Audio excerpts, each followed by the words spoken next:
Alcoa 10 Federal Credit Union has helped people save money for almost 80 years. Whether it's free checking, financing a vehicle, or purchasing that new home, Alcoa 10 is here to help you.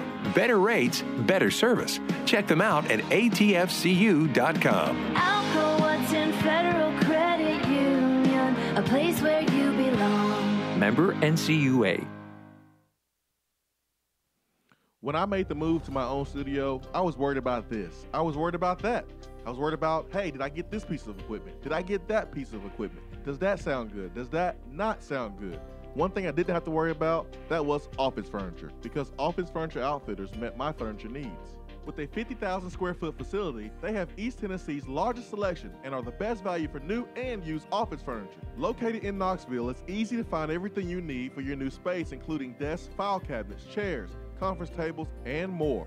Office Furniture Outfitters is turnkey. They came to my place, we mapped everything out that was needed, they delivered, and get this, set everything up. To learn more about what Office Furniture Outfitters can do for you, log on to ofonox.com. That's ofonox.com. Deep down the middle's got his man, and he's gone. Jason Swain, touchdown. It's time for the Swain Event. Guess what time it is? My time. You can check your iPhone. Better say it's our time. With your host, Jason Swain. My man. Real sports talk for the real sports fan. All you chumps are gonna bow when I whoop him. It's time for the Swain Event, fueled by Dead End BBQ. Give me 2 pounds and a Ric Flair.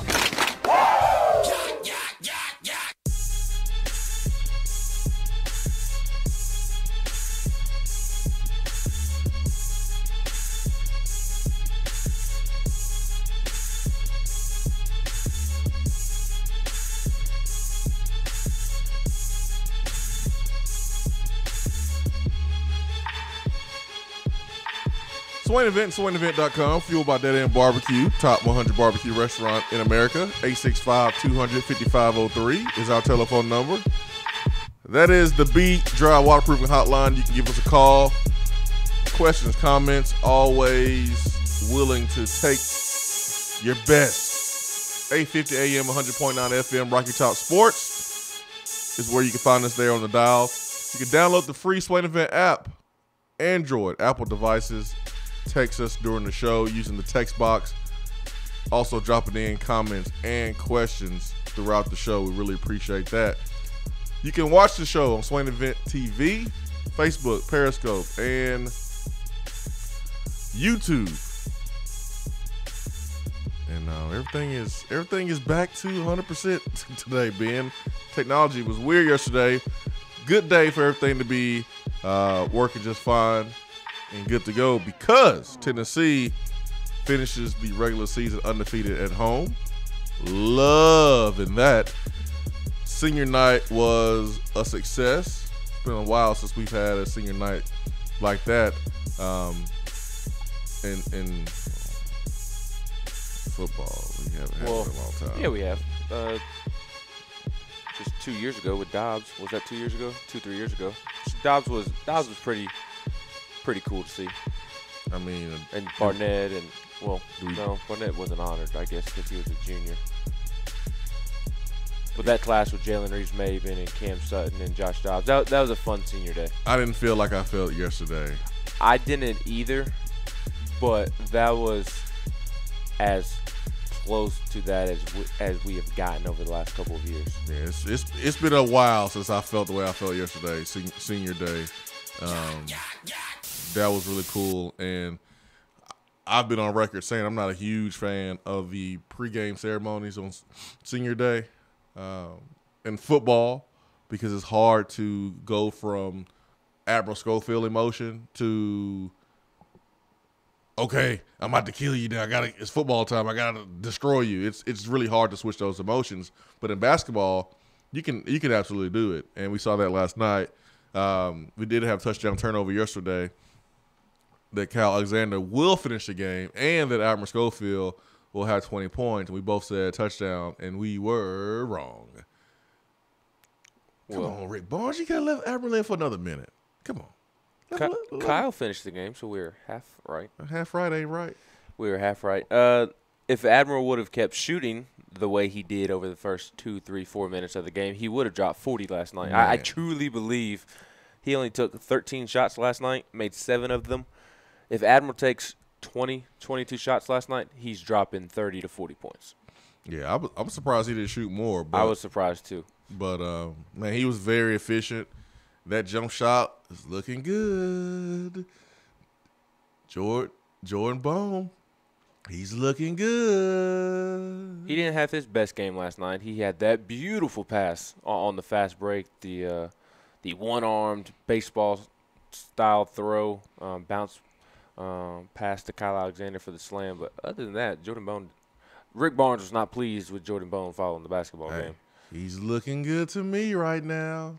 He didn't have to play great because everybody else was looking good. My man Jordan Bowden, looking good.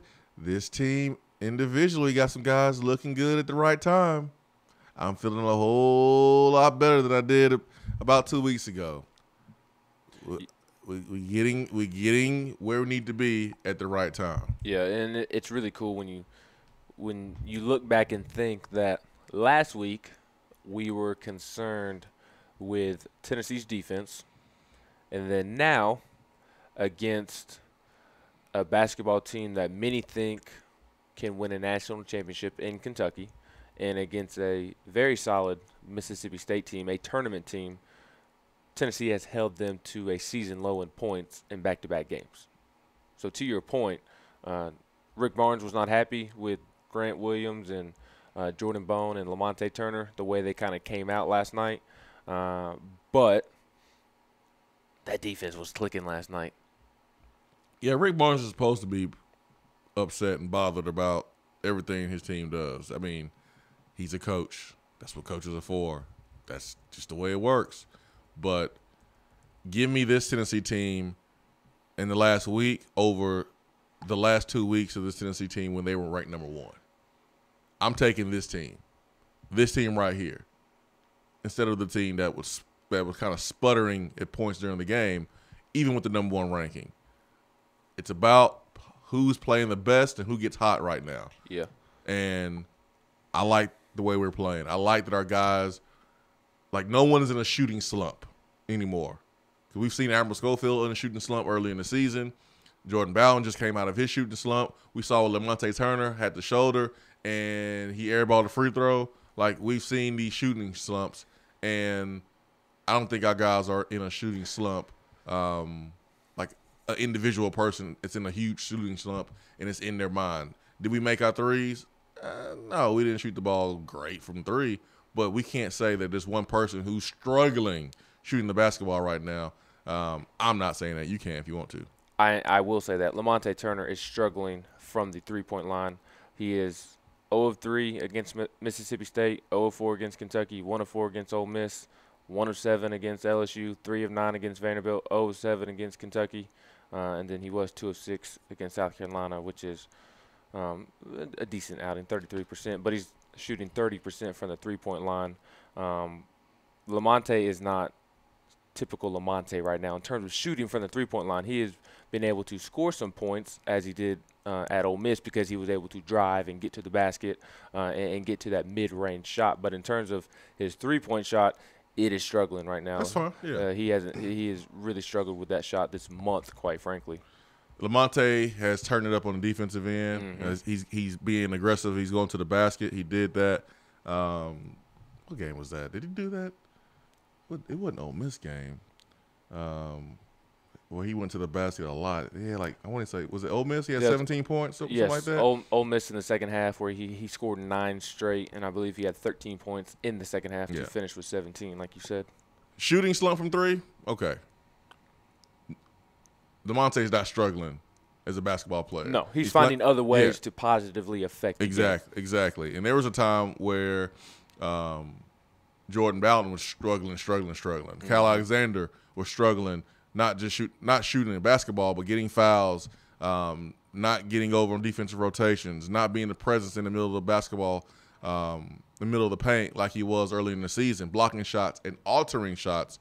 We've seen that from Kyle Alexander. Let's say a game and a few plays, because he was in foul trouble against Kentucky. So this team, I feel better about this team now than I did when they were number one in the country, to be honest. And for me, that's what it's about. It's about playing the right time, the right way.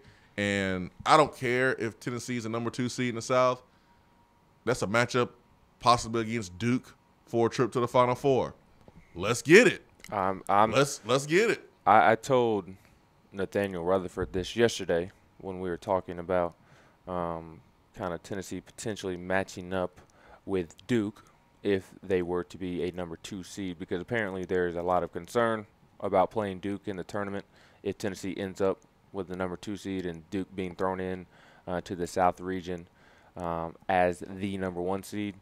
And like I told him, even if Tennessee doesn't end up in the same portion of the bracket as Duke, I'm not picking Duke to win the national championship for 3 reasons.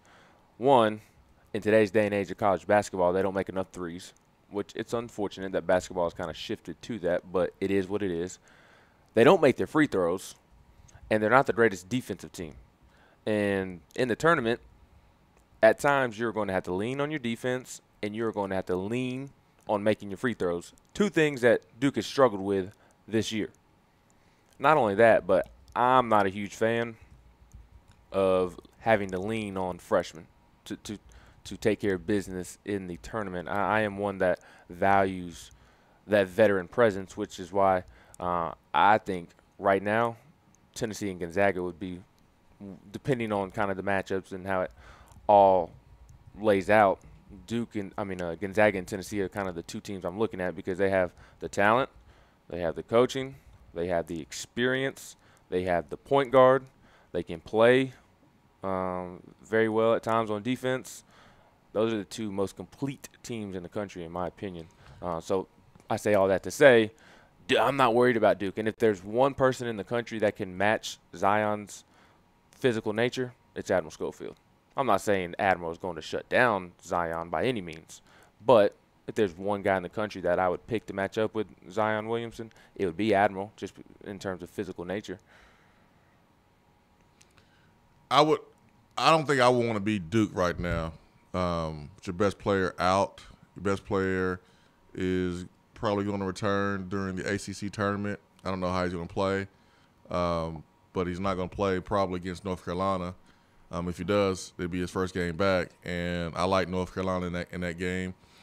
Duke barely getting past a bad Wake Forest team. That reminds me of Tennessee barely getting past a bad Vanderbilt team. Duke got lucky. Yeah, they did. How did that layup not fall? Yeah, they got lucky. I don't think anyone matches up with Zion Williamson physically. I think there's some guys that will have a better chance than others, but I don't think there's anyone that can match 285 pounds, 40-something inch vertical, left hand to finish around the basket. I don't think anybody matches up well with him. I'm saying if there is somebody that could match up with Zion, I think it would be Admiral. Yeah, I disagree. Well, then who? So you don't think anybody in college physically? Yes, physically. Mm-mm. No, because he's quick enough that he can drive around you on the perimeter, and he's tough enough to where he can post you up, and he jumps high enough to where on the defensive end, he is their best shot blocker. Mm-hmm. It's crazy.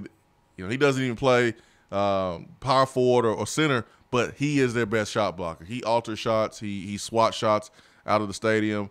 I just don't think anyone matches up to him physically. But you mentioned that Duke doesn't shoot the ball well from 3, and that's way more important than someone matching up physically with Zion, because on a cold night, Duke will be going home. Mm-hmm. Barely beating Wake Forest is not how you want to play basketball at this point of the season. And so I am fired up about Tennessee basketball. And we said this at the beginning of the season, Ben. Enjoy every moment this season, because these young men in the locker room, they are special. This team is special.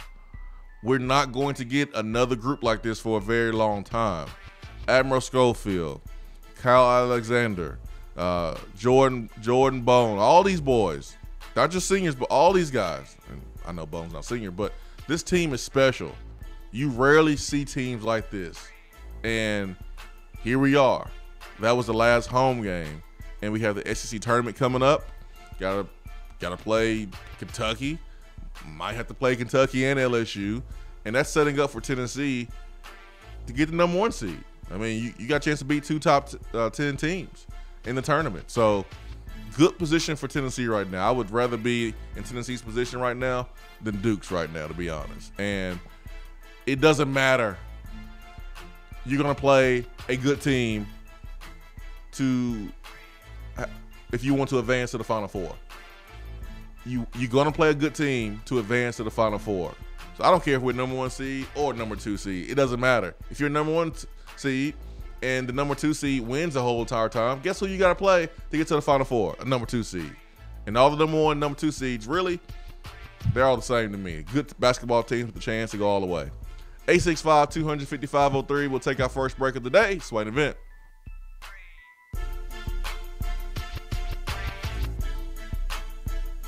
You don't have to take an L just because you can't listen to the Swain Event live. You can catch up on the podcast posted daily on the app, online, and on iTunes. Top 100 barbecue restaurant Dead End BBQ has a new slew of daily specials for the fall. Enjoy a different special meal every day, like the smokehouse stew, barbecue cheddar meatloaf, or the smoked turkey and dressing, which includes sliced smoked turkey and cornbread dressing paired with sautéed Brussels sprouts, mashed potatoes, and a side of turkey gravy. While Dead End offers a different specialty meal each day, you can get their hillbilly chili every day. There is always something new at Dead End BBQ. Located off of Sutherland Avenue, Dead End BBQ. The fall flavor search is over.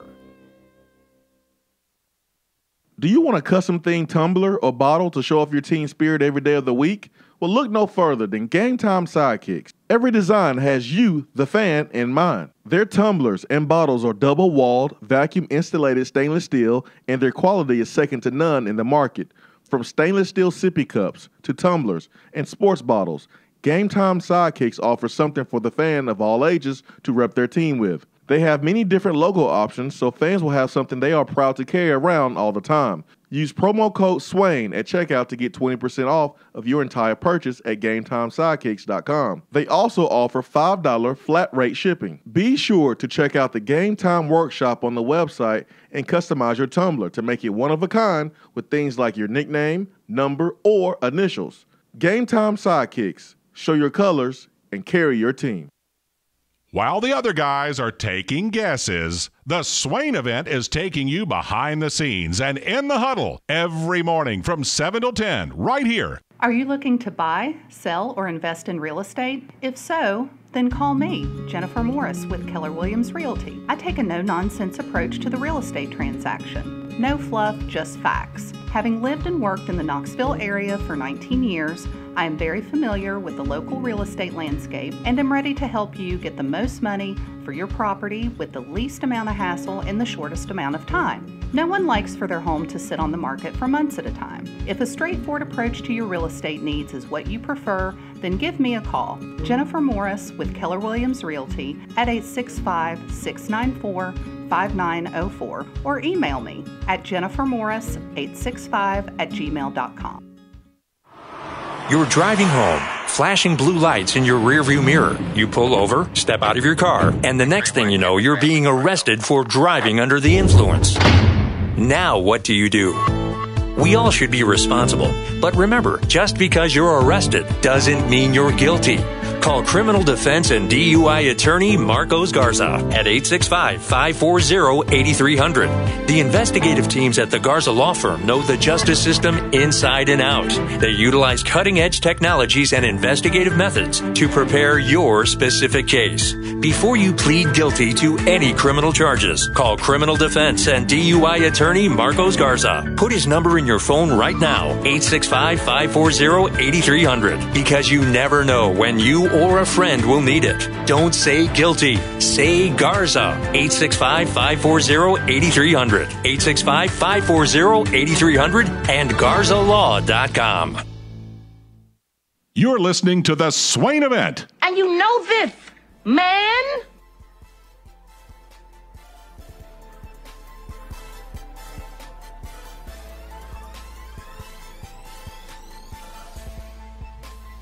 Nacho, listen to me. Nacho in the text box.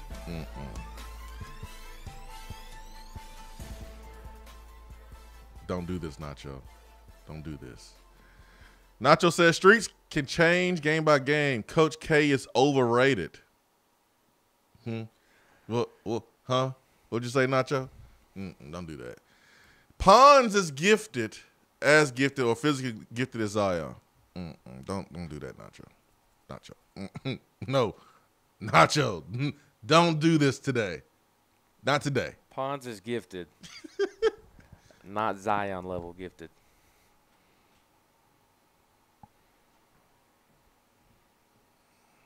No, Nacho, you're on a streak this morning. I keep hearing this stuff. Yourself into being okay with number 2. Well, myself, I've never seen this number 1, and I like to be able to say that one time we were number 1 in my lifetime. Blank being number 2. That's like being okay with losing to get a good draft pick. Nacho, what are you talking about this morning? What sense does that make, sir? What does a number 1 seed do for you that a number 2 seed doesn't do for you? Our goal is to get to the Final Four. If the number 1 seed and the number 2 seed beats all the teams that they're supposed to beat, they will play against each other in the Elite Eight for a chance to go to the Final Four.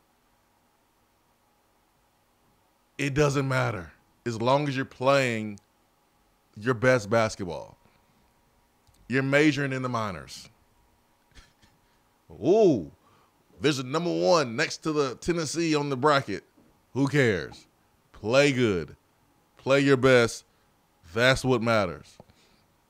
There's only a few times in history, I think there's only one time in history where all number 1 seeds reach the Final Four.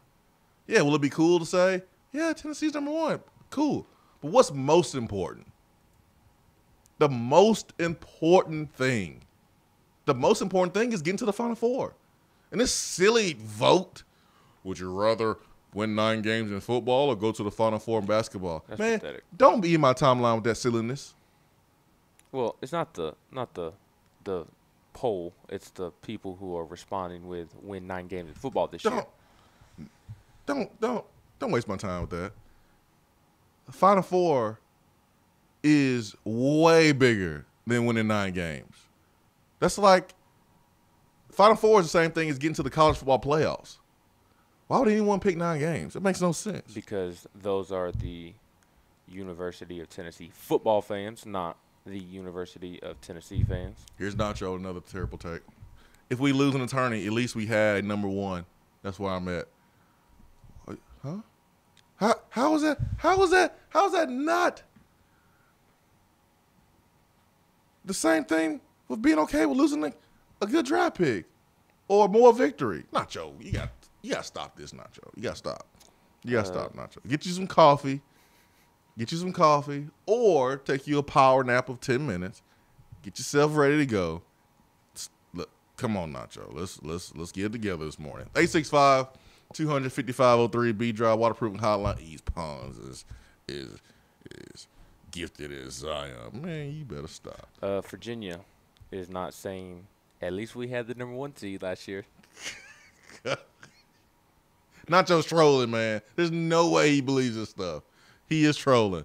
Ken, you have lost the crown on the text box. Nacho has taken your crown, Ken. You got to bring it today. Let's get to Jay. Jay, good morning. Good morning. What's up, Jay? Oh, not much. What's on your mind today, Jay? Well, I thought it was a good game last night. I followed it on the game tracker on ESPN. Where we don't It was a great game. Network. It was a great game. You were right. You said they were going to win by 20. Yes, I was right. On the money, Jay. On the money. Uh-huh. I hate I missed watching it, but You called it, though, Jay. You called I it. called it. That's right. Now we need old Florida to beat LSU tonight. Yes, we do. Let's go. Let's go. I think they will. I hope so. They need to. I'm not trying to share the SEC title this year. I honestly wish they would use that as part of the tiebreaker if we were to lose to Florida, where LSU lost to Florida twice, and we beat Florida by double digits. Well, that's why we're rooting for Florida to beat LSU, so that way Florida can say they beat LSU twice. They only beat them once this year at LSU. Light those threes up, Florida. Light them up. Let them fly. Allen, put them up. I want him putting up at least 15 to 16 threes. Put them up. Let them fly. Instead of, where you at, Keyshawn? It's going to be, put them up, Kevon. That's right, man. Kevon Allen, put them up, man. They play tonight at 7 p.m. Put those threes up, Gators. Noah Locke. Isaiah, you can be an honorary VFL if you make this if you make this happen tonight. There's no more honorary VFLs, man. No. Maybe Peter Burns. No, well, even Peter Burns isn't an honorary VFL. He's an honorary member of Vol Twitter. Hey, he can be both. What school did Peter Burns go to? He can be both. He went. I know he grew up an LSU fan. I don't know what school he went to. No, he can't be both. Don't even try it. He ain't slick.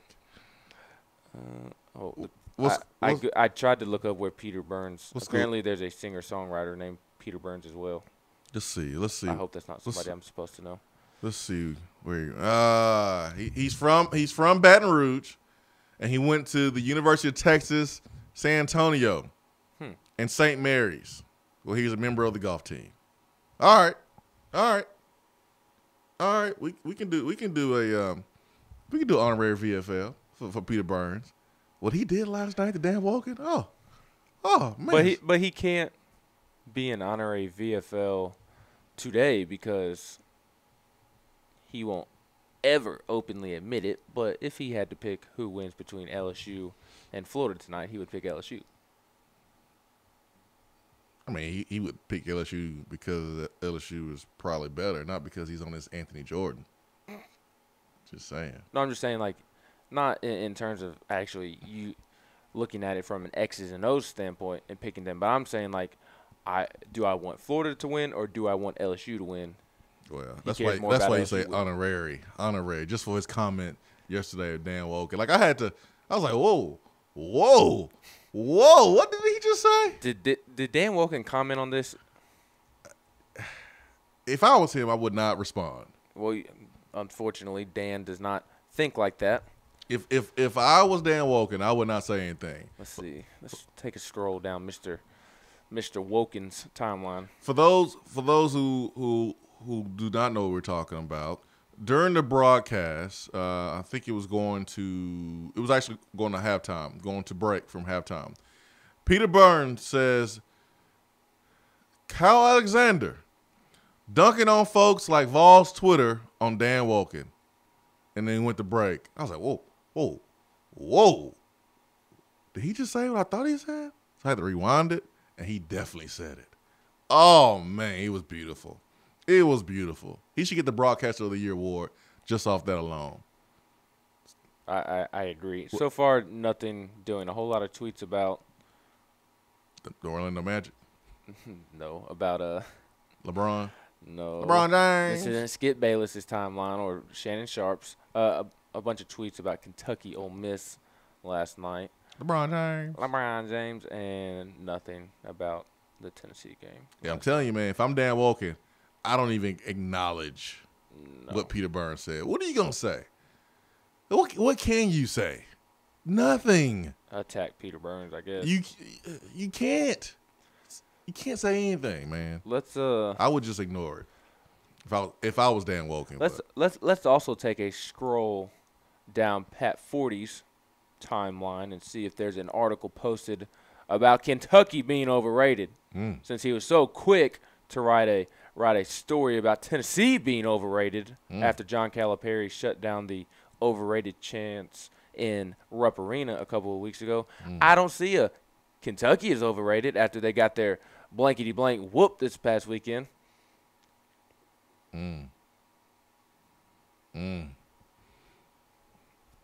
This stuff from Nacho is like a thing of art. This is great. This is great. Nacho says,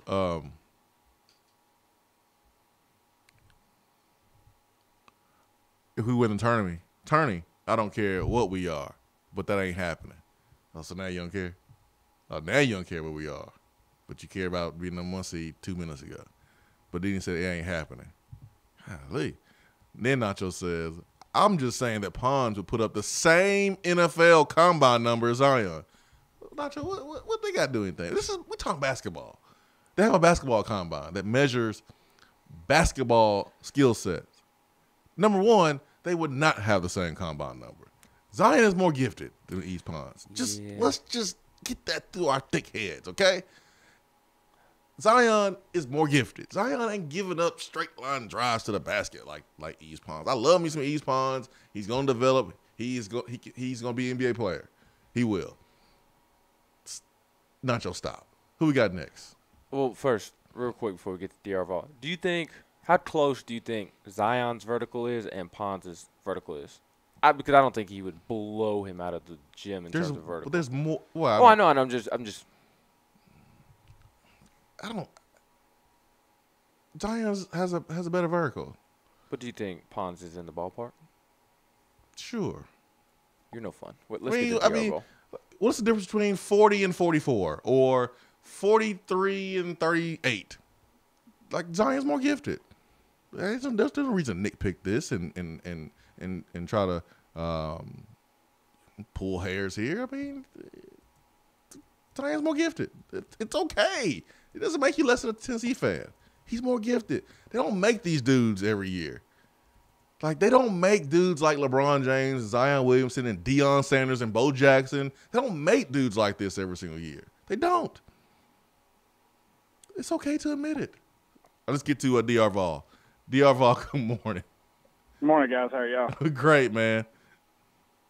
Good. I guess Jay was right. I thought about him last night. I knew he couldn't watch the game, but I guess when you call your shot, you don't have to watch the game. He did call it. He did call it. God, man, if we can play like that, I'm not concerned about having to play LSU and Kentucky in the conference tournament if we're going to be hot like that. Because Admiral, he found his mojo again last night. Yeah, he didn't force a shot. Like, they all came to him. He was shooting in rhythm. He was shooting wide open shots and nailing them. What's crazy? I know Mississippi State played probably worse than they typically play, and Tennessee didn't play great. Tennessee gave up some offensive rebounds and turned the ball over a little bit more than they would like. But my goodness, Tennessee was sharing the basketball, and we looked defensively like we looked earlier in the season. And this is 2 straight performances where defensively we can clearly see a difference from when they were number 1 in the country, when they did not play the best defense all the time. Yeah, especially the second half. How many did they even put up on the second half? Because I know at one point I couldn't even remember if they'd scored yet. Yeah, I don't have the stats from the first and second half of Mississippi State. Ben, you might have it right there. What's that? Am I looking at? How many points did Mississippi State scored in the second half? Oh, in the second half? 29. 29 points. More than I thought. But, sharing the ball, that was my favorite play of the night was the bounce pass that Bone had to, I think it was Alexander when he dunked it. Yes. Those are the best dunks when you're going full speed and you dunk and you hang on the rim, because if you let go, you fall on your face. But when you go on full speed and you dunk with two hands and you hang on the rim a little bit, those are the best dunks, man. I love those. Oh, yeah. Only thing been better if he broke the backboard like Shaq used to in the 90s. That would be great. We know Alexander ain't doing that. Not enough meat in those bones to do that. No, somebody had to help pull him down. And I'll close with Swain. I was like you about him saying that about Wolken. I didn't even have it confirmed he said it till I saw your tweet, because I was off in my son's bedroom picking up his toys, and I said, did he really just say that? Yeah. It was off. Yeah, like that hit me. It's like when you find out that you're having a kid, the way that your wife might tell you or your girlfriend may tell you, like, hey, how's your day? Yeah, I had a good day at work today, and yeah, I'm pregnant, and yeah, I'm gonna go to the grocery store. No, whoa. Did you just say you was pregnant? You can't just blow past that part. That was my reaction yesterday when Peter Burns said that. Like, he just said it so casually, I wasn't expecting it, and I had to rewind it. Like, whoa, did Peter Burns just slam on Dan Wolken on national television? Oh man, that was great. That was great, man. Peter Burns, you're right. I love you. I love you, yeah, man. he did just kind of throw that quick jab in there. Now, and remember, guys, if he tweets about it, you're going to have to send it to Charlie, because I believe Charlie's still blocked by that dude. Yeah. I'm not blocked, though. He unblocked me. Hey, you're in the club, man. I don't know. I mean, I just, hey, I'm nice to Dan Wolken. Like, he expects me to be mean to him because I'm a Tennessee guy, but I purposely am nice to him, and I think it makes him uncomfortable. I think it's hilarious. Like, I've invited him to go out and hang out, and it makes him uncomfortable. I saw him in person one day, and I spoke to him, and he was so uncomfortable.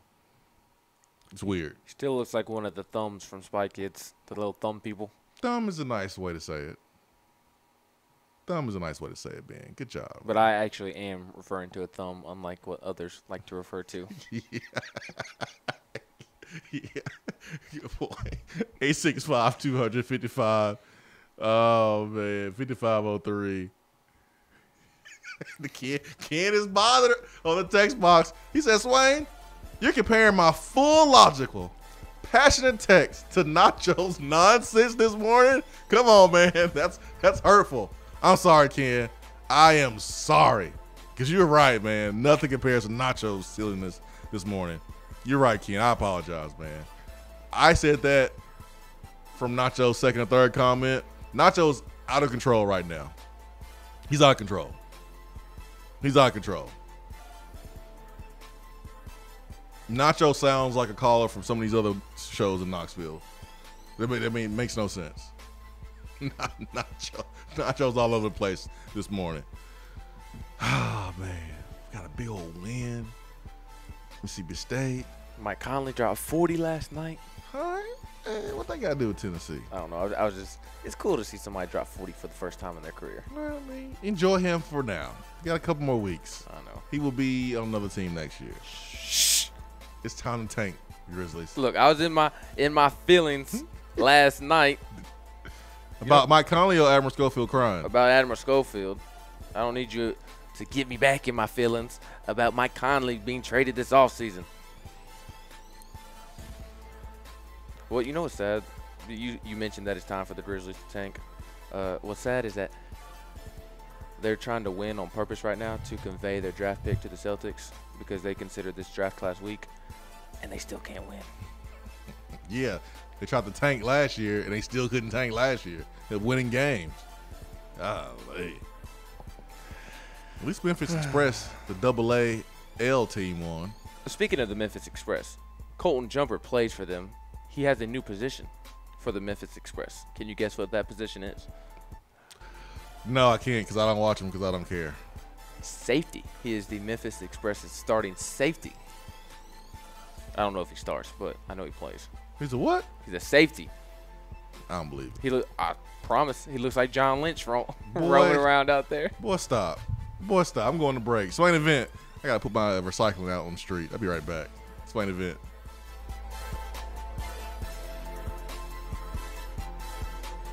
For a replay of each day's Swain Event TV, like us on Facebook. We have all made the mistake of dropping or breaking our smartphones. See? But did you know that you can have it repaired for a fraction of the cost that it takes to replace it?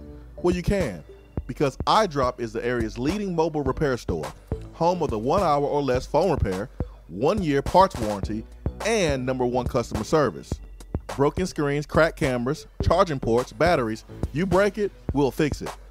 If you didn't break your phone, protect it with one of our leading accessories such as LifeProof, OtterBox, UAG, Incipico, Caseology, and Spec. Visit our West Hills location at 7115 Kingston Pike between Office Depot and Hardee's, or call 865-888-9740 and speak with our trained technicians to see how we can get your phone working today.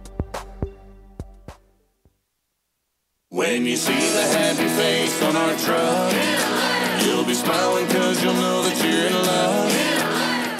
It's freezing in here, Mary. What's wrong with your heater? The repairman can't get here till next week. Sugar, you've got the wrong guy. My guy is fast and has free heating service calls when he does the repair. Hi, I'm Jimmy Hiller. Take advantage of a free service call with any repair. Call the Happy Face Truck today.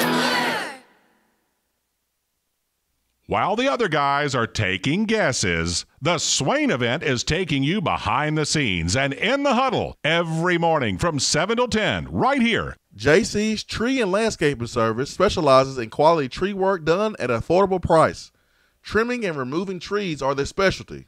They also offer other services like land clearing, stump grinding, crane services, and all of your basic landscaping needs for both commercial and residential. JC's will give you a free estimate and beat any written quote by a competitor to guarantee that you get the lowest price around. Don't risk your land with a fly-by-night service. JC's Tree and Landscaping is licensed and insured. Give them a call at 865-599-3799. Craving flavors that don't take hours in the kitchen?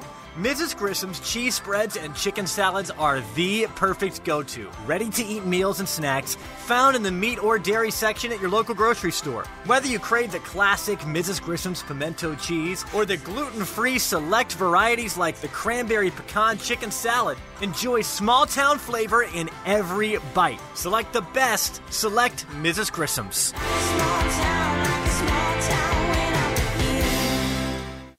I'm Vince Moore, wide receiver, VFL 1991, and you're listening to the Swain Event.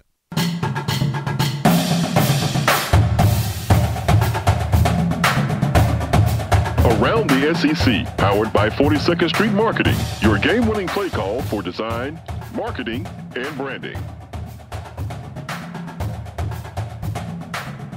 Ben, sir, why didn't you tell me it was that cold outside? I did tell you it was that cold outside. My goodness. When I walked in my family's jacket that you all always make fun of me for, that it's made out of duck feathers. And my great granddaddy wore it, and then my granddaddy wore it, and then my dad wore it, and now I'm wearing it. Listen, you're not going to make us feel bad for talking about your jacket. Yeah, I know. Y'all, you do not care about feelings. I learned that quickly. No, man. No. Don't even try to change the narrative. We made fun of the jacket because you had it on still after being inside for like an hour and a half. And everyone else was outside their jacket. Everyone else had regular shirts on, and you still were bundled up like we were doing the show outside. That's why you were made fun of. Don't try to change the narrative and pull on heartstrings. You ain't slick. Yeah. You ain't slick. What we got for around the SEC, man? But I did tell you when I walked in this morning. Well, you said, "Is it cold outside?" I said, "It is cold outside." Yeah, it's really cold, man. It is very cold outside. Remember a couple weeks ago when Eddie Gran, the offensive coordinator at Kentucky, turned down Georgia's offensive coordinator position? But no, man. I thought that Georgia knew already who they're going to get and promote as offensive coordinator, and they would never offer a coordinator position to a guy from Kentucky. Never. That is, you sounded like Soulja Boy right there. Gran? Never. Gran? Eddie Gran? Man, get out of here. Eddie Gran? You mean tell me the person that couldn't get a first down on Tennessee? Eddie Gran? Eddie Gran? Who couldn't use Benny Snell against Tennessee properly? Eddie Gran? Huh? That is a terrific impression of Soulja Boy's comments on the Breakfast Club. If you have not seen those about Drake, please go watch them. They are hilarious. But in Eddie Gran's first media availability, Eddie Gran said, or he was asked about the situation and how seriously Georgia pursued him this offseason. Eddie Gran responded, serious in the point they offered the job. It came down to, I love this community. I love this administration. Mitch Barnhart, the guy that I work for, is fantastic, and I've become a part of this community, and I love it, and I think we're doing some things that are special, and those all had a part of the decision-making when I decided to stay. Why Eddie Gran do that? He ain't do all that. He ain't slick. My thing, though, if you're Eddie Gran, it took a once-in-a-lifetime player for Kentucky to have success on offense. That player is gone. There's going to be a new quarterback. You lose a lot of offensive linemen. All those factors indicate that Kentucky may not be very good on offense this year. And Georgia has Jake Fromm, a terrific offensive line that is like 30 people deep, a terrific wide receiver room, a terrific running back room. I don't know about the wide receiver room. Some young tight ends. Miko and Riley Ridley. Let me put it this way. They have athletes at receiver that haven't proven themselves as wide receivers. But my point being, at least from the outside looking in, you're at least set up for more success at Georgia. Yeah, Eddie Graham. I like Eddie Graham. He's probably one of the best people in the SEC. Like he's a great dude. I remember when he was at Auburn, and my high school coach used to work camps at Auburn, Alabama, and so when Eddie Graham was here at Tennessee under Lane Kiffin, my high school coach would come up and work Tennessee camps because of the relationship we had with Coach Fulmer when I was being recruited. And so Eddie Graham is one of the best people that you ever going to see in this industry. I think it's funny that Eddie Graham reminded Kentucky folks like, hey, I could have went to Georgia. So just keep that in mind when it's time for my extension in my raise. Exactly. Just keep that in mind. Or when Stoops decides to leave, holla at your boy. I better be coming with you. Oh, you talking about Eddie Graham being head coach? Exactly. Because that's what he ultimately wants to be. He wants to be a head coach. Yes. He's a younger guy, isn't he? Like late. He looks young. I don't know how. In his 50s. He's been coaching a long time, man. He's been coaching a long time.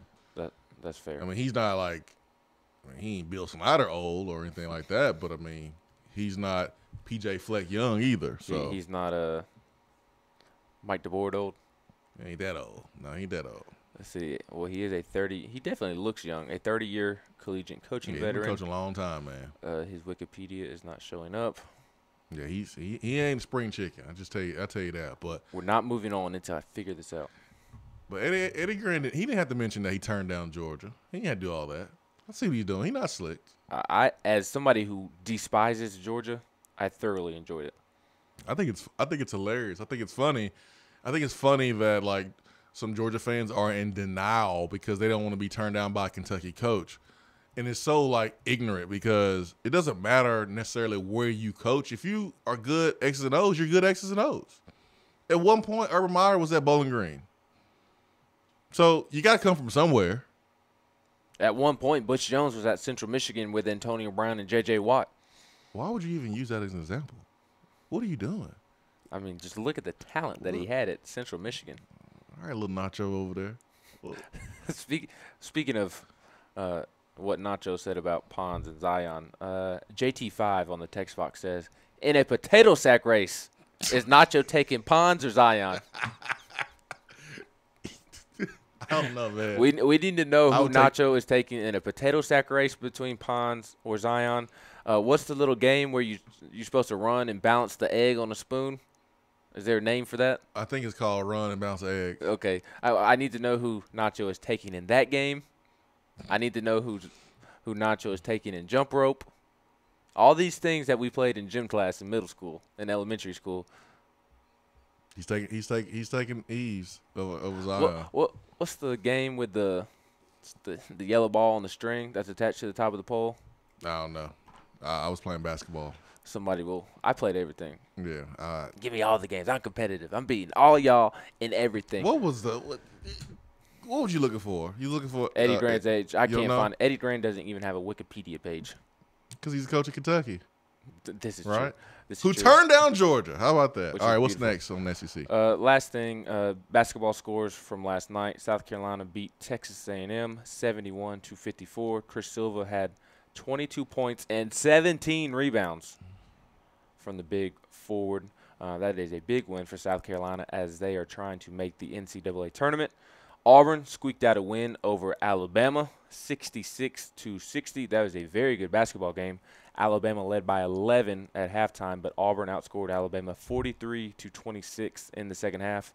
Chuma Okeke had 17 points and 14 rebounds. What are you doing, Alabama? What are you doing? What are you doing, Alabama? And that is a very big loss for Alabama because they are also on the bubble, and now it would be shocking if they made the NCAA tournament because they have lost 2 back-to-back games to LSU and Auburn. Obviously, the LSU loss isn't as bad as losing to Auburn, but still, this is not the time of the year to be losing if you are on the bubble. They still have Alabama in it, even after the loss. Have them as an 11th seed. Yeah, I think that's a credit to how weak the bubble is this year, and that's why the Lady Vols still have a chance to make the NCAA tournament because it was thought that, okay, losing to that Vanderbilt team, there's no way they make the tournament.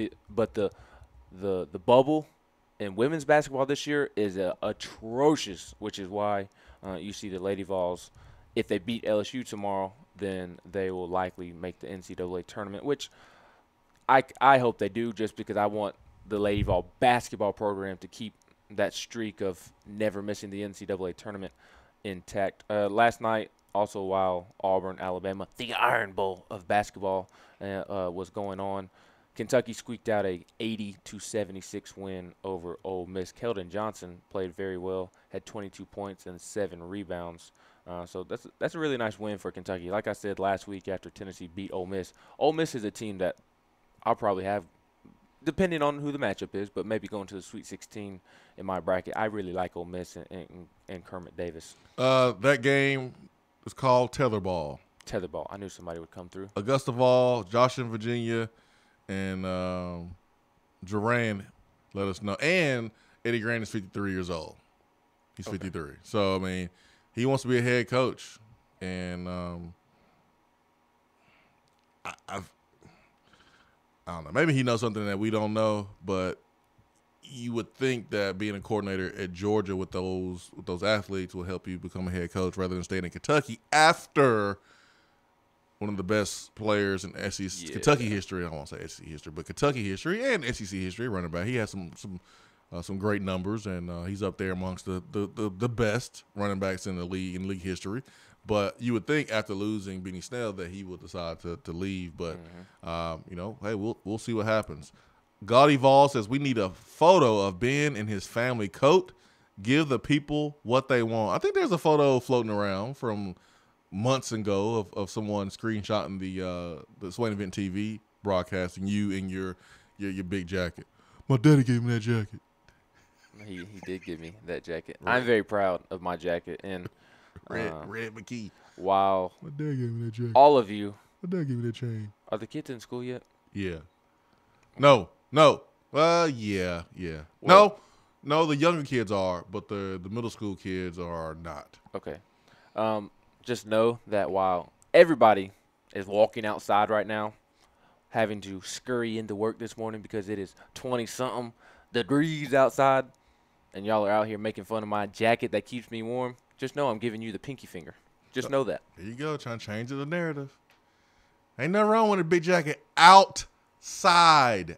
You ain't sleep, man. Outside. Ooh, you've been inside for an hour. Nacho has his worst one. What do you say now? I'll let you read it. Nacho, if I can ban you from text box, I would for 5 minutes. You better stop. Nacho says Zion isn't even the best player on his team. Anyways, 865-255-03, B-Drive Waterproofing Hotline. You crazy. Now, crazy he did go on to say R.J. Barrett is better and going to be better long-term. Saying R.J. Barrett is going to be better long-term isn't crazy. I don't necessarily agree with it. But 5, 7, 9 years from now, we could look up and R.J. Barrett could, theoretically, be better than Zion at the next level. I don't think he will, but this is proof that I love making fun of myself, okay? This is proof because no one knows this except for one person in the entire world, okay? Your wife? This one person is my buddy back home in Huntsville, Alabama.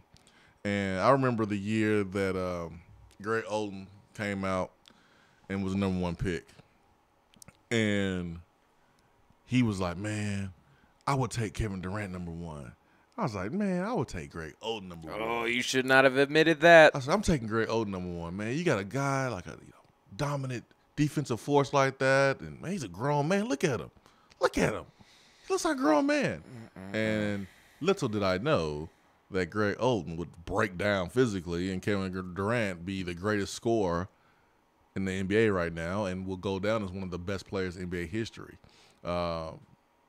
Sometimes you get it wrong, and sometimes, the projection is wrong. Just like the people who projected that Sam Bowie was a better pick than Michael Jordan in the 1984 NBA draft. And so, hey, it happens. I don't know who's going to be the better player long term. I know who's better right now. That's Zion. Stop. So you had a Skip Bayless moment. Skip Bayless is famous for saying that Tim Tebow is and would be better than Aaron Rodgers. Yeah. Ron. You had a Skip Bayless moment. No, that's not as bad because they were both dominant. They were both dominant in college. No, I think Skip's is worse because Greg was lazy, but he also had health issues. He was dominant. I mean, both dudes were dominant in college. But he wasn't even the best player on his team in college. Oh gosh. That's right. Captain Clutch was. Dude, he was dominant. He was a force. Still wasn't the best player on his team. Who was the best player? Mike Conley. 865-255-03, B-Drop Waterproofing Hotline. Shout out to double ones. Whatever. Mocha Jones says, would it look better if we beat Kentucky a second time or revenge on LSU? We went out both scenarios. Also, thank you, seniors, for protecting our home this season. I mean, you may play both of them in the SEC tournament, but if you had to pick one win over the other, I guess you would have to go with Kentucky, right? Because Kentucky is more respected. They're rated higher. I think, and then beating them on a neutral site court would kind of break the tiebreaker. I would rather beat Kentucky because it's Kentucky and I hate Kentucky, but I think beating LSU would be a better win because I think LSU is a better basketball team than Kentucky. If that makes sense. That's fair. No, I think that's a fair take. I understand where you're coming from there. 865-200-5503 B-Dry Waterproofing Hotline. Hour 2 coming up.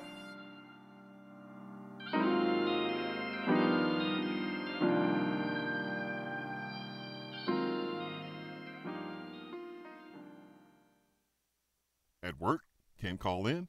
Don't feel bad. You can talk to the guys on the text box. It's part of the free Swain Event app. Today will be sunny with a high of 39 and a low of 24. Mostly sunny tomorrow with a high near 54 and a low around 37. Showers likely on Friday with a high in the upper 40s. Weather on the Swain Event is brought to you by B-Dry. If your basement is wet or cracked, B-Dry can help.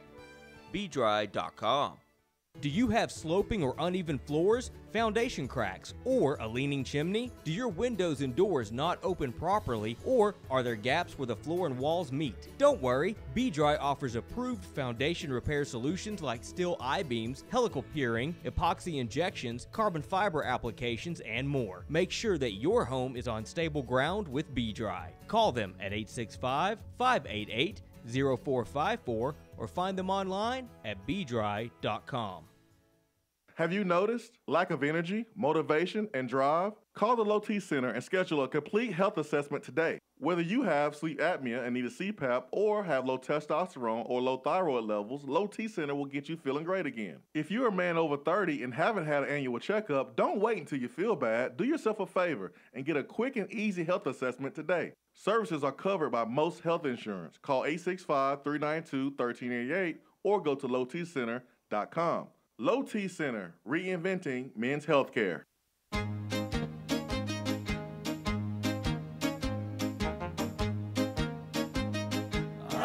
Goes your car insurance. Nobody likes surprises, so switch to Erie Rate Lock. Get a great rate that stays that way even after an accident, ticket, or inflation. In fact, it's locked until you change a car, driver, or your address. Your Erie agent in Knoxville is InsureFit RM. Get a quote at 865-684-4900. That's 865-684-4900. Erie Rate Lock does not guarantee continued insurance coverage and is not available in all states.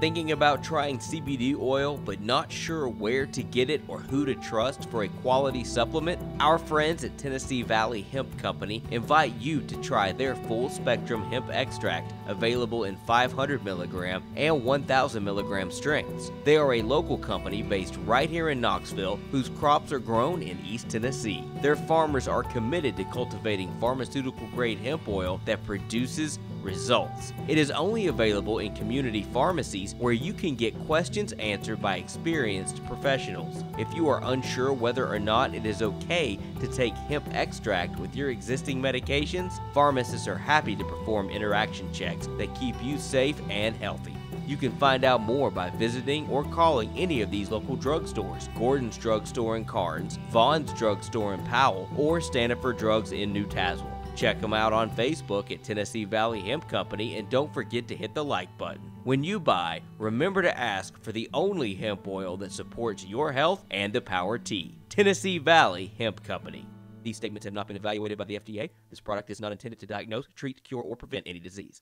Touchdown or Turnover is up next on the Swain Event. We're here with Dr. Mike Carlson of Tennessee Regenerative Sports Medicine. If you have orthopedic injuries such as shoulder pain, knee pain, or instability, Achilles tendonitis, golfers, or tennis elbow, do what I did and give them a call.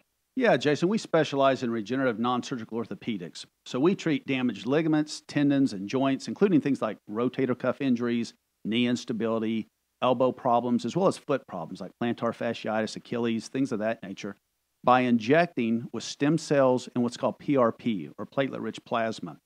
And this form of treatment we do under ultrasound, so we know we have our target. And it also stimulates the body's own reparative process, and this allows for the healing of damaged tissue. And as you well know, numerous professional and collegiate athletes, guys like Steph Curry, Tiger Woods, and even yourself with your ankle injury, have been using this form of treatment for years. And so we offer that same type of treatment here in East Tennessee. Visit them on the web at trsportsmedicine.com. Tennessee Regenerative Sports Medicine, East Tennessee's leader in regenerative therapy. When I made the move to my own studio, I was worried about this. I was worried about that. I was worried about, hey, did I get this piece of equipment? Did I get that piece of equipment? Does that sound good? Does that not sound good? One thing I didn't have to worry about, that was office furniture, because Office Furniture Outfitters met my furniture needs. With a 50,000 square foot facility, they have East Tennessee's largest selection and are the best value for new and used office furniture. Located in Knoxville, it's easy to find everything you need for your new space, including desks, file cabinets, chairs, conference tables, and more.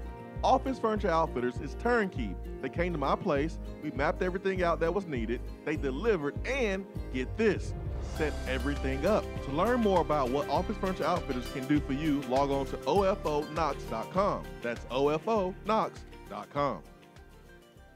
Alcoa 10 Federal Credit Union, a place where you belong. Alcoa 10 Federal Credit Union has helped people save money for almost 80 years. Whether it's free checking, financing a vehicle, or purchasing that new home, Alcoa 10 is here to help you.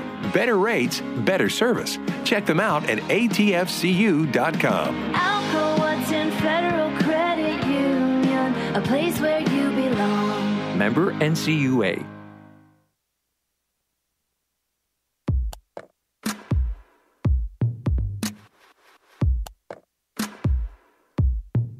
Touchdown or Turnover is backed by Alcoa 10 Federal Credit Union, a place where you belong.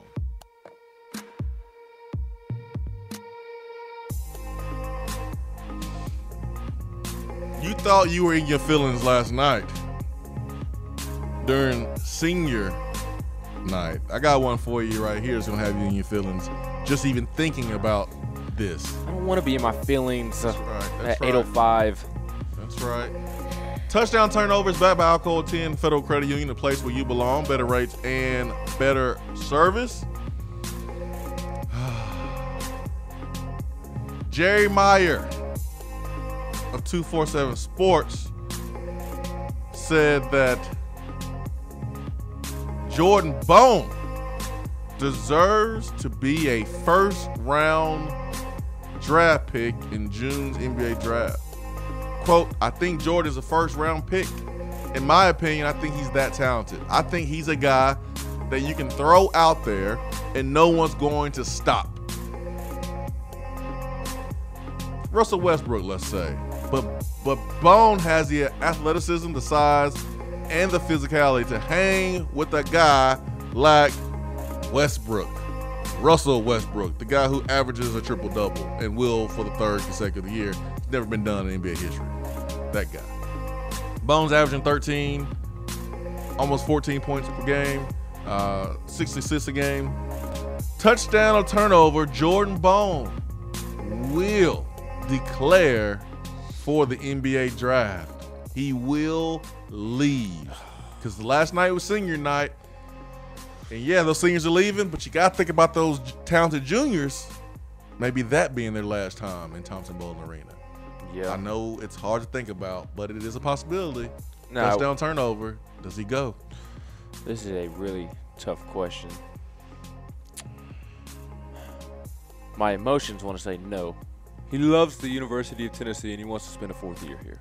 And when he checked out of the game last night, he did not hug Rick Barnes, which tells me that he's coming back for another year. I want to look at one of these mock drafts that I pulled up. This one is on NBADraft.net, and I want to look at the point guards that are projected to go in the first round. And on a side note, it has Admiral Schofield going number 40 overall to the Sacramento Kings. Please, Memphis Grizzlies, please draft Admiral. It would make my entire life. But obviously, point guard from Murray State, Ja Morant, going number 2. You've got Darius Garland going 16th to the Nets. So he's a second-rated point guard. Mm-hmm. Okay. And they actually have Kobe White going 2 picks in front of Darius Garland. He is the point guard / shooting guard from North Carolina, going to the Celtics at 14th overall. Okay. They've got, and then this is where it gets to the point where I'm like, there's 2 point guards that they have going at the end of the draft, 26th to the Pacers, 28th to the Warriors. And these 2 point guards, I look at them and I say, Jordan Bone is infinitely, maybe not infinitely, maybe that's a Tennessee fan in me. Jordan Bone is definitely better than Trey Jones at Duke. Jordan Bone is definitely better than Ashton Hagans at Kentucky. And this mock draft has Trey Jones going 26th in the first round to the Pacers, has Ashton Hagans going 28th to the Golden State Warriors in the first round as well. I look at that and I say, if Trey Jones can be a first-round pick and Ashton Hagans can be a first-round pick, why can't Jordan Bone? Because right now, Jordan Bone is a much better basketball player than both of those guys, in my opinion. Now, here's the thing that hurts Jordan. He's not a one-and-done. For whatever reason, NBA scouts, NBA front offices, NBA teams as a whole love to go with the potential of a 19-year-old than bringing in the 3 or 4 year college vet. I'm not a huge fan of it. I prefer guys that will impact right away, unless it's a guy like Zion or RJ Barrett or Ja Morant, somebody like that. But in this case, give me somebody in Jordan Bone that I know right off the bat is better than Trey Jones, that I know is better than Ashton Hagans right off the bat. I'm going to say, oh, this is tough. I know it's tough. I'll say touchdown. Think he leaves? I think the smart decision would be to leave. If I don't know if I'm right or wrong with kind of my assessment on the Trey Jones and the Ashton Hagans. I really do believe Jordan Bone is better than both of those guys, but I'd be curious to know what teams in the NBA think about that. And if teams in the NBA share that similar thought, how much better can Jordan Bone's stock be after another season at Tennessee? I don't think it would be much higher because Jordan Bone's not going to be a lottery pick if he comes back. So if he can get drafted late in the first round this year, and the reason I say I see you doing that face over there. The reason I say he won't be a lottery pick next year is because teams do not like drafting 4-year players in the lottery for whatever reason. They love going off that 18-year-old potential, 19-year-old potential. The reason why I had that reaction because Jordan Bone,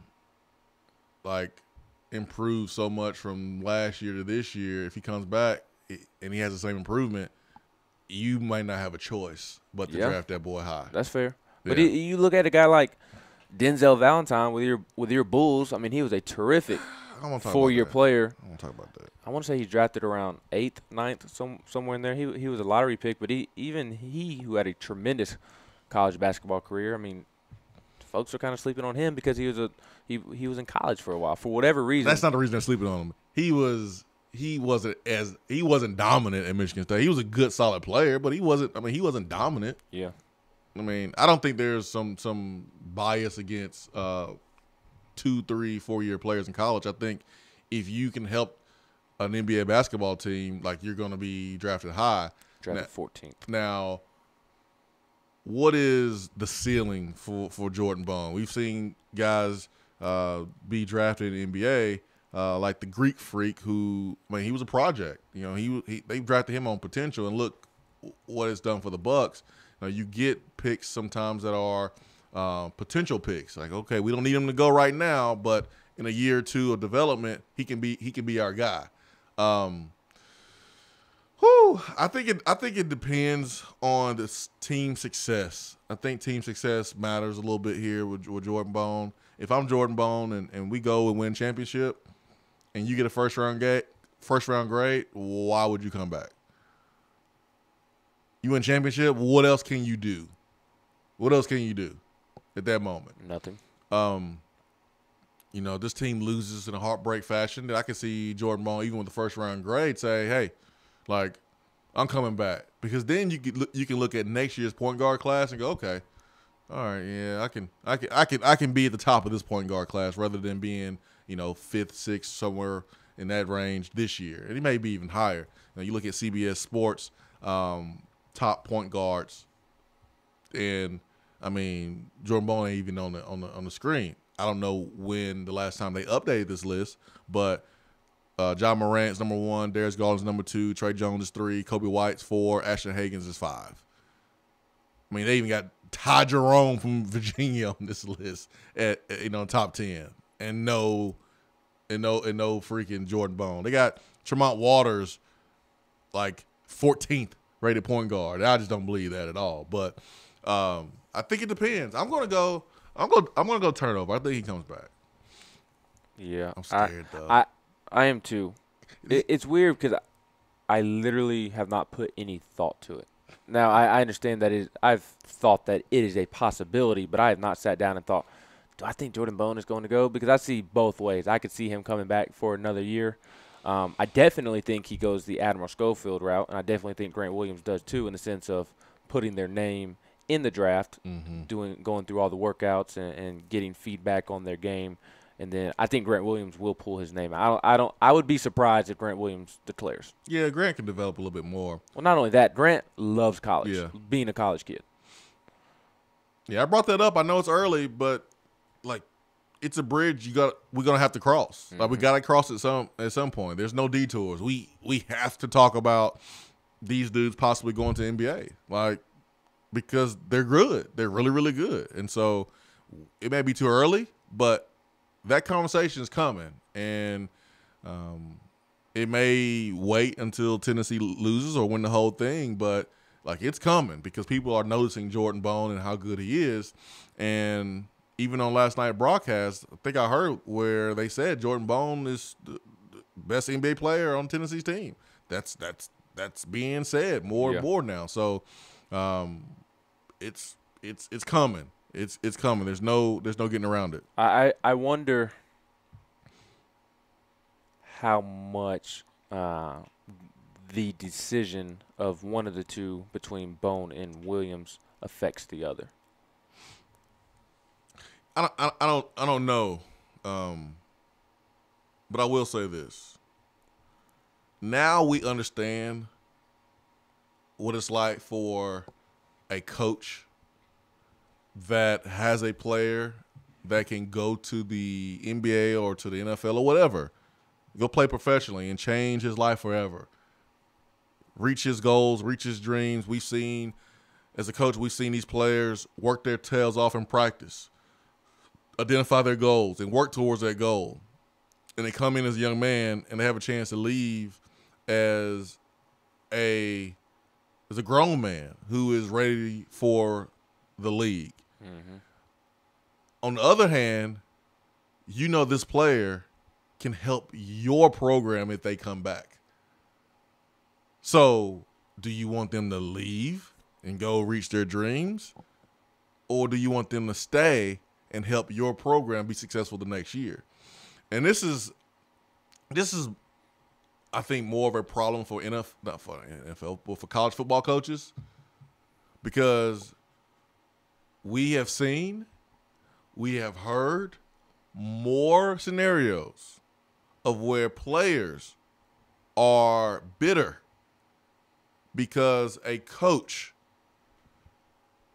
said some negative things about them to NFL scouts to try to get them to come back, to try to get them to return so they won't go to the NFL. Mm-hmm. And this happens. And you know it happens in college basketball as well. It happens a lot in football. Roy Williams, there's been a lot of rumblings over the year that Roy Williams does this. Or maybe not dogs his players, but doesn't play his star freshmen as much as maybe they should play their freshman season so that they come back for a sophomore year. Because you look at Nasir Little right now, Kobe White. Early on in the season, they weren't getting the minutes that they deserve, and Roy Williams has a track record of doing this. And there's a theory, a conspiracy theory, I guess you could say, that he does this on purpose to get them to come back for a second year. Now I know Rick Barnes is going to do the right thing. I'm not worried about Rick Barnes at all when it comes to Jordan Bone and telling him what's best for him and his future.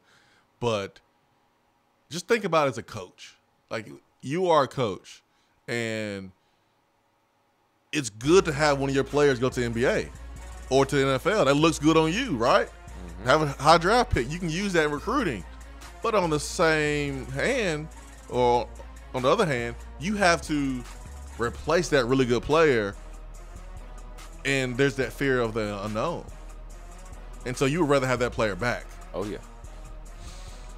Woo! Because as a fan, I feel it in this moment. Like sitting here talking about Jordan Bone possibly leaving.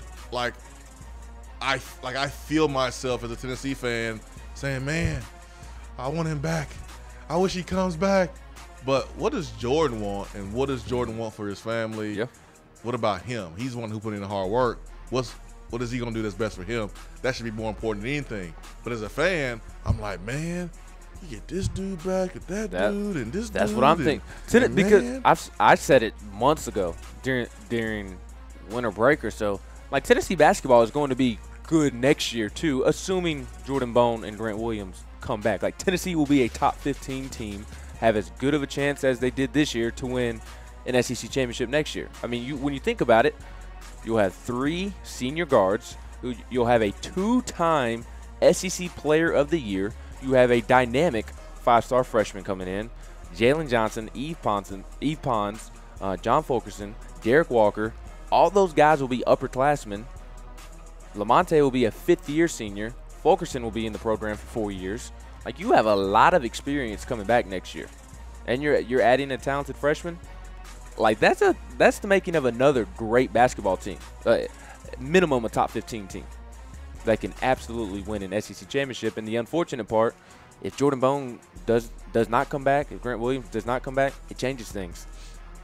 I'm about to pull a move that some of these football coaches would pull and say, hey, Grant, Jordan Bond, man. I talked to some NBA scouts, and they told me you was gonna go second round, man.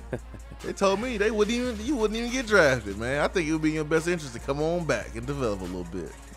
Just look at the mock draft now, Grant. I mean, nobody has you getting drafted. Don't believe the theory that it's because nobody thinks you're going to declare. But look, nobody has you on here. Come on, Jordan Ball. Look at all these point guards in front of you, man. You don't need to go anywhere. You don't need to go in the same draft class as Ja Morant. Hey, you need to use this as motivation in the gym over the summer when you're preparing for your senior year and be the best point guard in the country next year. Grant, you're still chubby. You need to get back in the weight room. Come on back, man. Come on back. Swain Event. Be right back.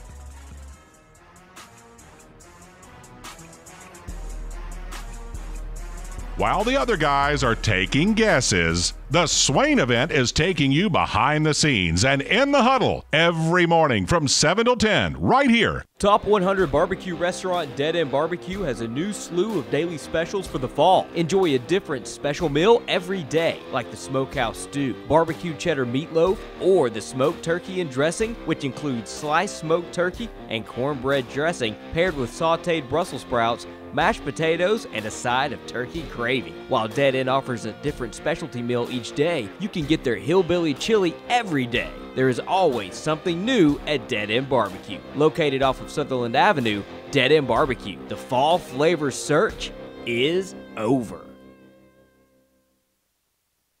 We're here with Dr. Mike Carlson of Tennessee Regenerative Sports Medicine. If you have orthopedic injuries such as shoulder pain, knee pain, or instability, Achilles tendonitis, golfers, or tennis elbow, do what I did and give them a call. Yeah, Jason, we specialize in regenerative non-surgical orthopedics. So we treat damaged ligaments, tendons, and joints, including things like rotator cuff injuries, knee instability, elbow problems, as well as foot problems like plantar fasciitis, Achilles, things of that nature, by injecting with stem cells and what's called PRP, or platelet-rich plasma. And this form of treatment we do under ultrasound, so we know we have our target. And it also stimulates the body's own reparative process, and this allows for the healing of damaged tissue. And as you well know, I mean, numerous professional and collegiate athletes, guys like Steph Curry, Tiger Woods, and even yourself with your ankle injury, have been using this form of treatment for years. And so we offer that same type of treatment here in East Tennessee. Visit them on the web at trsportsmedicine.com. Tennessee Regenerative Sports Medicine, East Tennessee's leader in regenerative therapy. We have all made the mistake of dropping or breaking our smartphones. See? But did you know that you can have it repaired for a fraction of the cost it takes to replace it? Well, you can, because iDrop is the area's leading mobile repair store, home of the 1 hour or less phone repair, 1 year parts warranty, and #1 customer service. Broken screens, cracked cameras, charging ports, batteries, you break it, we'll fix it. If you didn't break your phone, protect it with one of our leading accessories such as LifeProof, OtterBox, UAG, Incipico, Caseology, and Spec. Visit our West Hills location at 7115 Kingston Pike between Office Depot and Hardee's, or call 865-888-9740 and speak with our trained technicians to see how we can get your phone working today.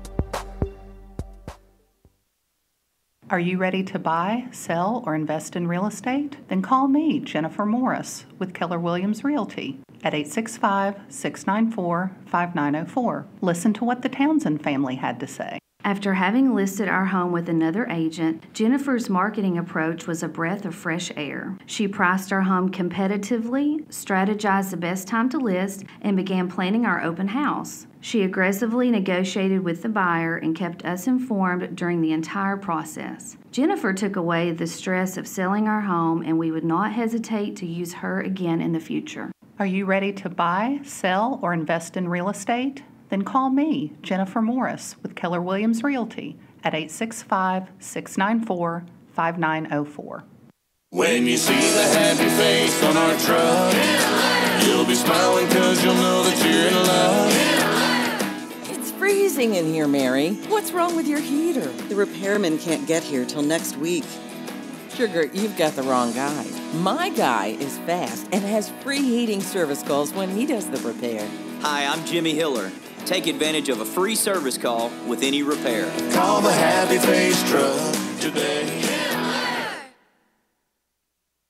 I just wanted to come by and congratulate you on the great work you've been doing.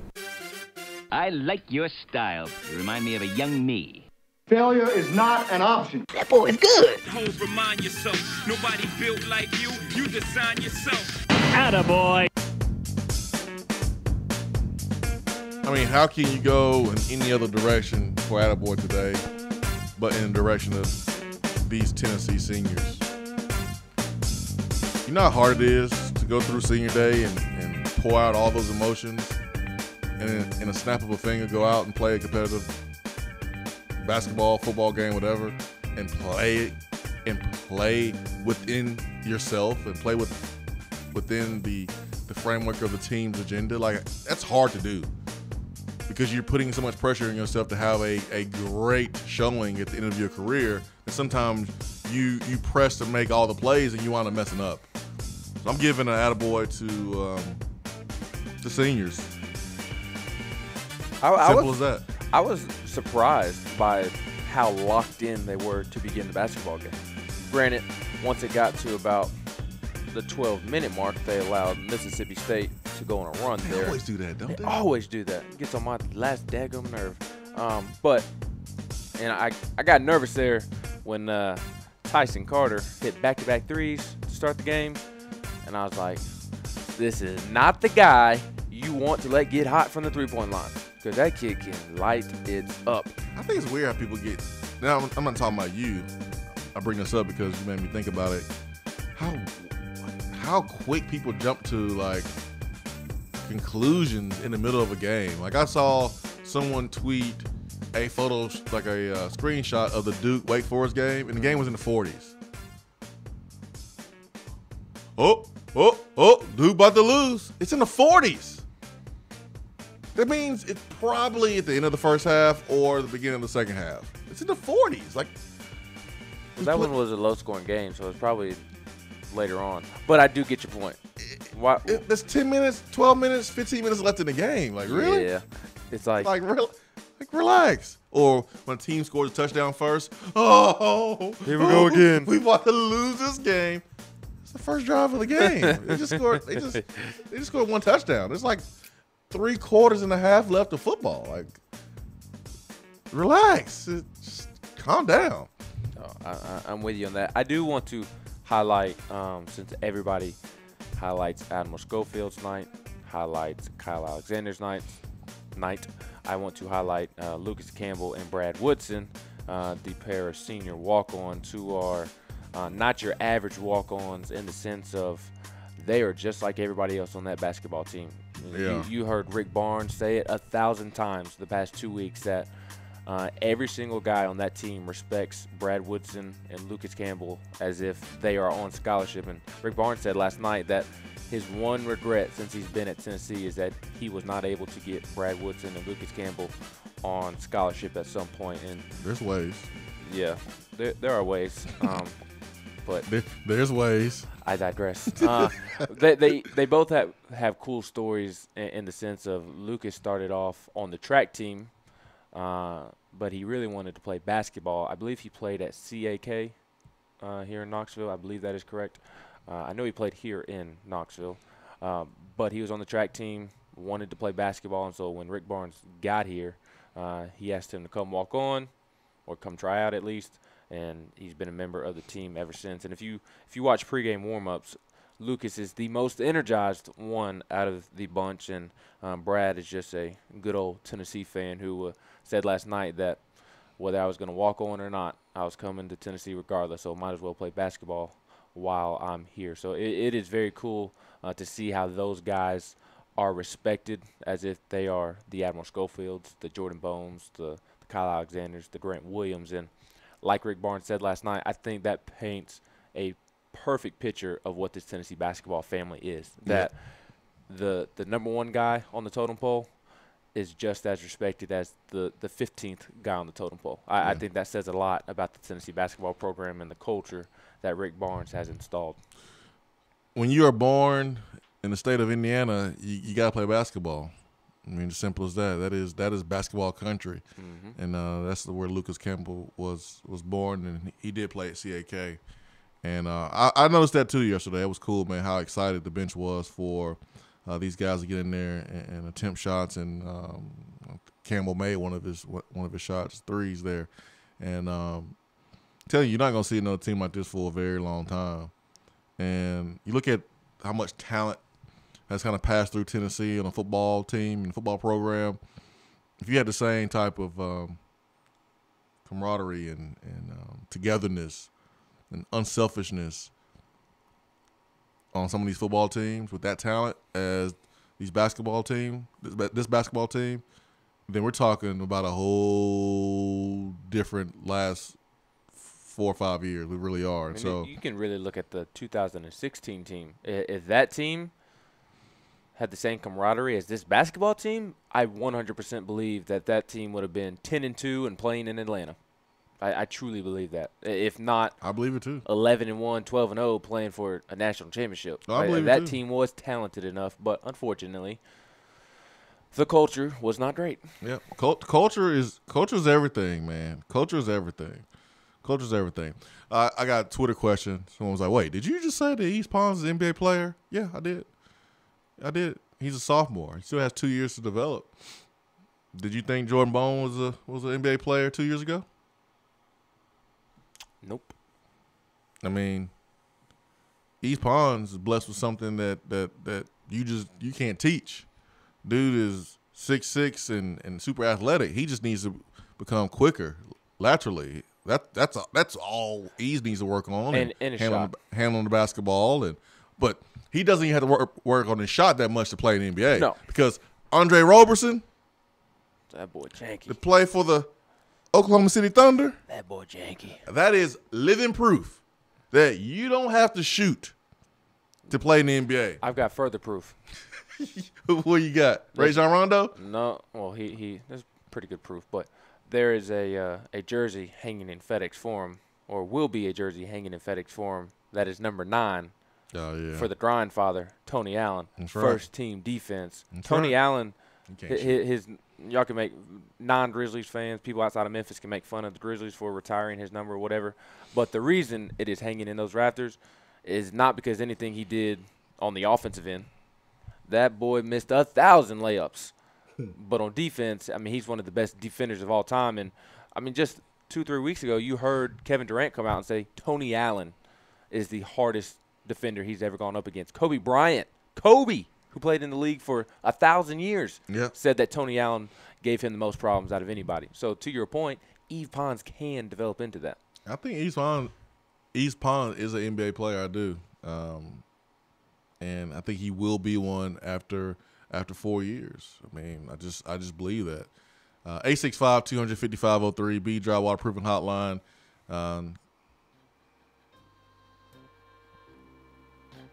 Let's see. Nacho, we got practice tomorrow. I can't hide my excitement. Been getting crazy. I'm ready to see this defensive line. You're going to have to wait even longer because you ain't going to see him tomorrow. Not even in pads. I don't even know. I haven't seen when they said the first day of pads will be. Pads. Let me know when they have pads. Remember the 72 Dolphins, Mercury Moors? Every time a team goes like 10-0 to start the NFL season, or 8-0 or 13-0, they always go and interview a member of the 72 Dolphins. The only team in NFL history to go undefeated. And I remember one year Mercury Morris was interviewed. He was like, "Don't let me know when they pull in the neighborhood. Let me know when they pull up in the driveway. Let me know when they pull up in the driveway. Don't tell me when they get in the neighborhood." Basically meaning, hey, when a team gets there, then come talk to me. Stop talking to me now after going 11-0 and 13-0. Let me know when they in full pads and they hitting. That's what I know something about this defensive line. I don't care about what they doing tomorrow. Don't care. Won't be in pads at all. Now I do care about the feet of the wide receivers. I do care about the feet of corners and safeties and you know the chemistry between the receivers and quarterback. I mean, that lets me know that these guys have been working during the winter and spring.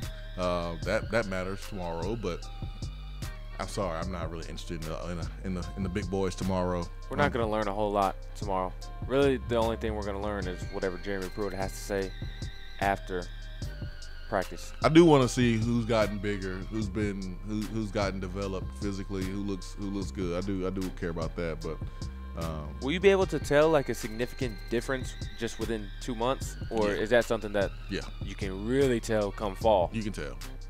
I mean, that's 8 weeks. That's 8 weeks of strength and conditioning program.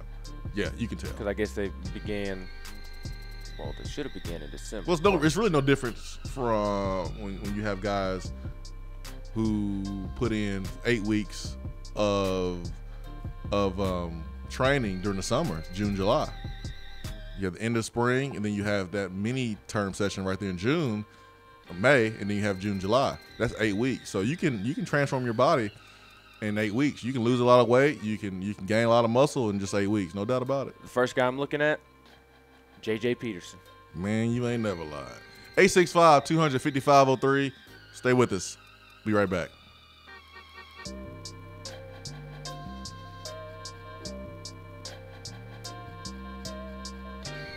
While the other guys are taking guesses, the Swain Event is taking you behind the scenes and in the huddle every morning from 7 till 10 right here. Top 100 barbecue restaurant Dead End BBQ has a new slew of daily specials for the fall. Enjoy a different special meal every day, like the smokehouse stew, barbecue cheddar meatloaf, or the smoked turkey and dressing, which includes sliced smoked turkey and cornbread dressing paired with sautéed Brussels sprouts, mashed potatoes, and a side of turkey gravy. While Dead End offers a different specialty meal each day, you can get their hillbilly chili every day. There is always something new at Dead End BBQ. Located off of Sutherland Avenue, Dead End BBQ. The fall flavor search is over.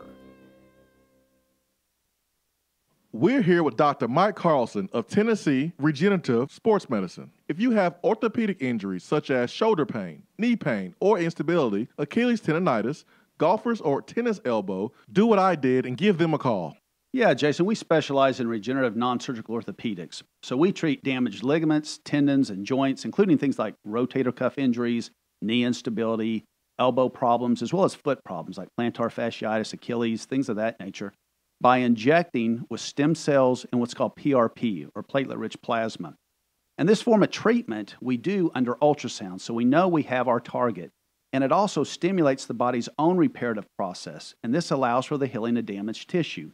And as you well know, I mean, numerous professional and collegiate athletes, guys like Steph Curry, Tiger Woods, and even yourself with your ankle injury, have been using this form of treatment for years. And so we offer that same type of treatment here in East Tennessee. Visit them on the web at trsportsmedicine.com. Tennessee Regenerative Sports Medicine. East Tennessee's leader in regenerative therapy. We have all made the mistake of dropping or breaking our smartphones. See? But did you know that you can have it repaired for a fraction of the cost that it takes to replace it? Well, you can, because iDrop is the area's leading mobile repair store, home of the 1 hour or less phone repair, 1 year parts warranty, and #1 customer service. Broken screens, cracked cameras, charging ports, batteries, you break it, we'll fix it. If you didn't break your phone, protect it with one of our leading accessories such as LifeProof, OtterBox, UAG, Incipico, Caseology, and Spec. Visit our West Hills location at 7115 Kingston Pike between Office Depot and Hardee's, or call 865-888-9740 and speak with our trained technicians to see how we can get your phone working today. Are you ready to buy, sell, or invest in real estate? Then call me, Jennifer Morris, with Keller Williams Realty at 865-694-5904. Listen to what the Townsend family had to say. After having listed our home with another agent, Jennifer's marketing approach was a breath of fresh air. She priced our home competitively, strategized the best time to list, and began planning our open house. She aggressively negotiated with the buyer and kept us informed during the entire process. Jennifer took away the stress of selling our home, and we would not hesitate to use her again in the future. Are you ready to buy, sell, or invest in real estate? Then call me, Jennifer Morris, with Keller Williams Realty at 865-694-5904. When you see the happy face on our truck, you'll be smiling because you'll know that you're in love.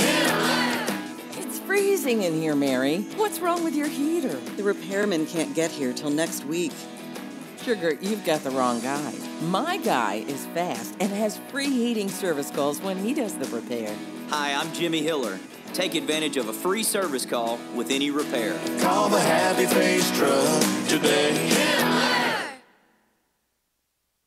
If you aren't following the Swain Event on Twitter, then are you even on Twitter? Hit that follow button. It's the right thing to do.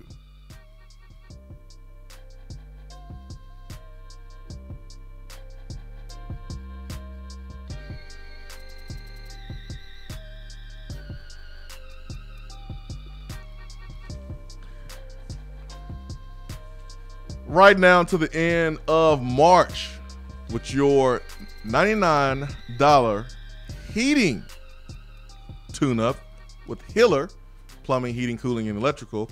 You will also receive 50% off all other repairs. That is Hiller Plumbing, Heating, Cooling, and Electrical. They do it a little different than a lot of guys in the industry. They are transparent with you. When they come in, they check out repairs that you may need at your home, and you get an invoice. You know exactly how much each part is going to cost. You're going to know how much the service is going to cost. You're not going to get an invoice that just says service and the amount of money you're going to pay, which is probably double the amount that you would pay at Hiller. No, you're going to know exactly everything, all the way down to each individual part if they have to order it and use it to make their repair in your home. That is the transparency pricing that you get with Hiller Plumbing, Heating, Cooling, and Electrical, serving Knoxville to Memphis and everywhere in between, Bowling Green, Kentucky, and Huntsville, Alabama. That is Hiller. Happy Hiller on Twitter. Let's go to the phones. What's wrong, Ben? You okay? No, I'm posing a question for you and everybody. Okay. Where does Admiral Schofield rank amongst your favorite baller balls of all time? Are we talking like baller balls, like any sport, or basketball? Basketball. Where does Admiral Schofield rank amongst your favorite Tennessee basketball players of all time? Can I get the Vol Nation? Oh, absolutely. Have time to think about it. Yes, I'm just presenting that question so everybody can be thinking about it. Drop it on the text box. Give us a call. Tweet it at us. Leave it on Facebook. Where does Admiral Schofield rank amongst your favorite Tennessee basketball players of all time? Oh, man. Okay. I got the answer, but let's get the Vol Nation. Vol Nation, good morning. Hey, good morning, my family. How y'all doing, man? What's up, man? Hey, man, just having a great day after a great victory last night. Get a chance to watch it on the boob tube, and, man, the atmosphere seemed electric. It was great seeing them celebrate the seniors, do that little split can where they had Alexander and they had Admiral over there talking, kind of going through some history with them and all that, so that was awesome. Yeah, that was great. Mississippi State fans didn't like it, though. They were salty, wasn't they? They were. SEC Network, we don't want to see this. Play the game. We didn't watch SEC Network to see you talk about Admiral Schofield and Kyle Alexander. Mississippi State fans, shut up. Shut up. Quit pretending like you care about basketball. Shut up. This team is top 5 in the country. Rick Barnes has built this program from nothing after 2 NCAA scandals with 2 different coaches, ran another coach out. Rick Barnes comes in and takes a bunch of guys who were not in the top 100 and takes them to a number 1 ranking. Shut up, Mississippi State fans. It's senior night. Like, really? Really? Don't get mad because your team getting drugged. If your team – it was really awesome. Yeah, but if your team made a better game out of it. Well, if Walk-On hit the shot, Woodson. Oh, yeah, that was great. The place went ballistic. That was great. Man, I felt bad for Lucas Campbell. He had 3 shots rim out. I know. If Mississippi State would have made a better game out of it, then they wouldn't have went to that shot at that moment of the game. Nope. Mississippi State fans, sit down. All right, if State would have made a game out of it, the walk-ons never would have seen the floor. Exactly. That's exactly. true. All right, That's true. Von Nation. But- Sorry about that. I had to get that off my That's chest. okay. We reminisced there. But anyway, so looking at that was awesome. Like I said, defensively, you can see the intensity was much better. Rotations was really good. They had quick hands, getting some steals. Had 17 turnovers last night. Some block shots. I think Williams and Alexander both had about 10 rebounds apiece. They were really boxing out and doing well on the boards. I think our offensive execution needs to be better. I think, like I said, watching Admiral, he just looked silky smooth last night. He looked very comfortable. Very silky. When Grant got going, he did his usual. And then seeing Bowden come out there, and he had 12 points last night, and he looked good as well. A lot of high energy. But I think for us to go deep into the tournament and to win, we're going to need everybody to continue to up their game. I mean, Jordan Bone does a lot on the floor, but he had like 5 points last night, I think. I think he was 0 of 4 from 3 and 1 of 7 from the field. But he's such a floor general. You don't really notice that a whole lot because without him, we wouldn't have been in the position we were in last night. He is so quick with the ball and so good as far as getting everybody set up and getting everybody going that it almost compensates for his lack of scoring, even though it'd be great to see him in double figures. And like I said, Turner had 4 points. We got to get him going. And I really think, I wish they would feed Alexander a little bit more because he's posting, you know what I'm saying? But a lot of times we'll go away from him, and I'm not sure exactly why. But he's got a guy on his back and he's winning the ball, and we don't always get him on the block. And so I think all those things probably need to happen a little bit more. Work that out a little bit in the SEC tournament so we can be really ready to go deep and possibly win a championship in the March Madness. It's going to be starting next week, I think. 2 weeks. 2 weeks from okay. The next Sunday. Oh, that's right. Next week we got the SEC tournament. Yeah, next Sunday is Selection Sunday, and then the play-in games are that Tuesday and Wednesday, and then they'll play Thursday, Friday, Saturday, Sunday, the weekend after the SEC tournament. Yeah. So they got a lot of work to do, but they look great. It was really a great moment last night watching everybody, especially seeing Alexander get that dunk, man. Well, he got 2 of them, really, but that one on the break with the pass from Bone that was amazing. That was a highlight, one of the highlights of the year for me, being able to see him do that and flush it, and everybody got hyped after that. Now, I do have a question for you guys. I have a question for you, too. Go ahead. You want me to go first or you go first? You can go first. All right. Here's my question to you, Vol Nation. Pastor Vol Nation.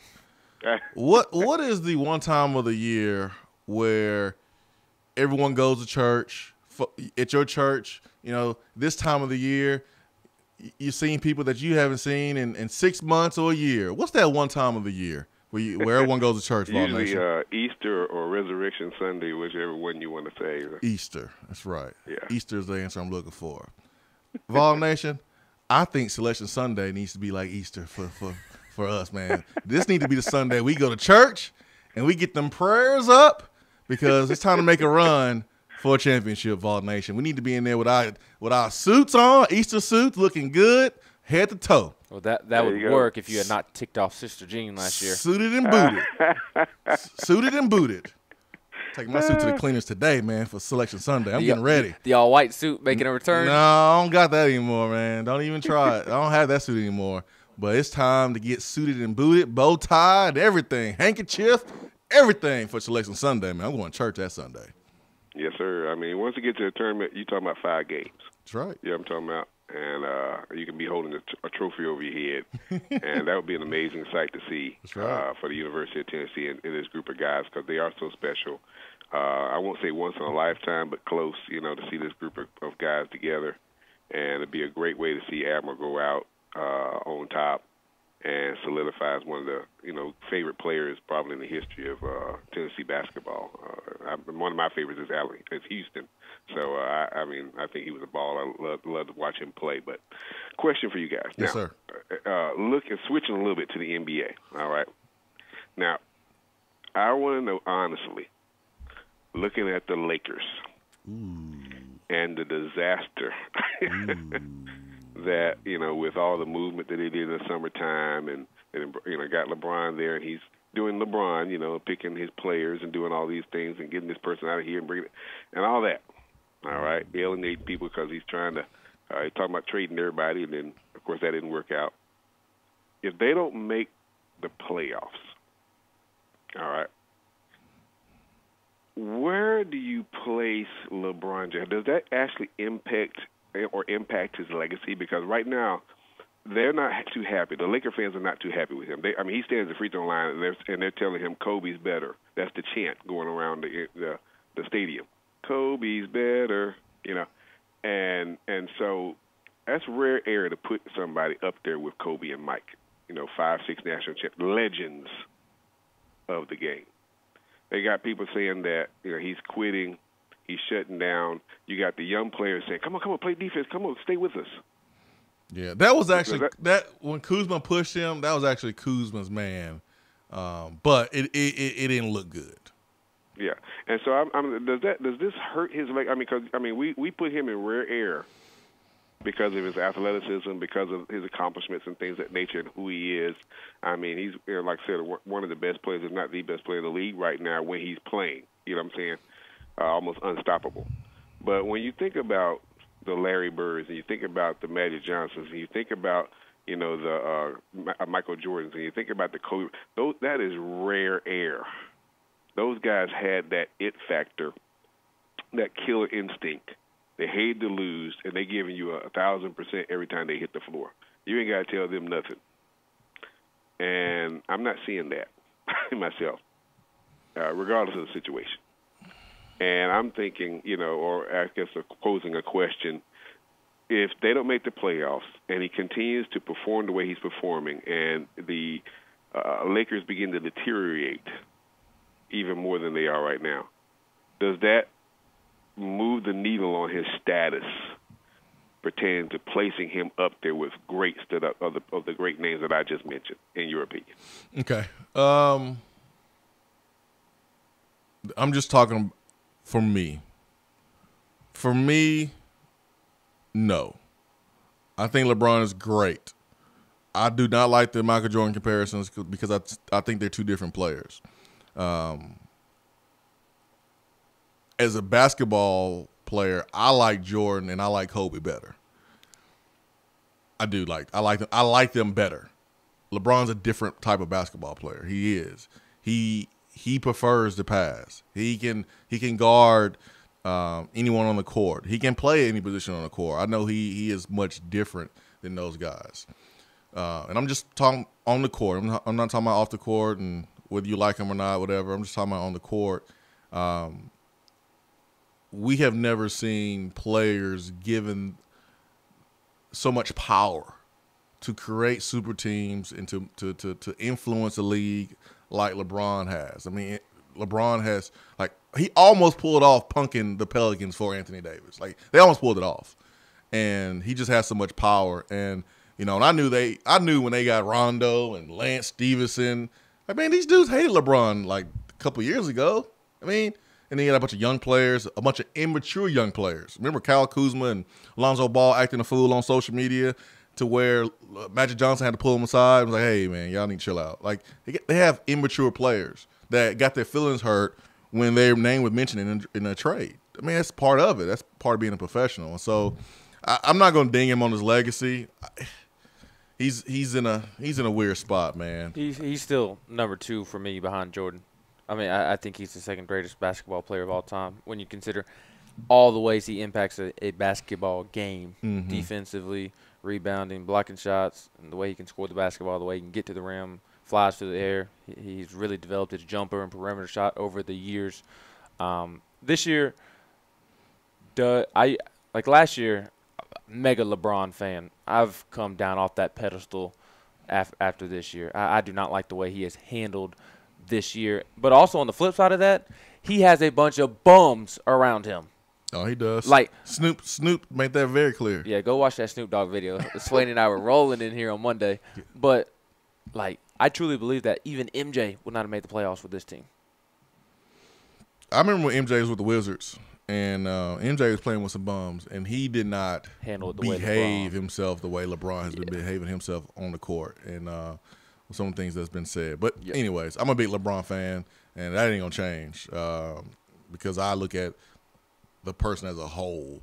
What he does off the court, on the court, and I'm still a LeBron James fan because I got a lot of respect for his grind, his journey, and the opportunity that he providing people around him. So, and the Lakers' problems have been going on for 6 straight years now. Oh, like they extend far beyond LeBron. Yeah. Luke Walton's about to get fired.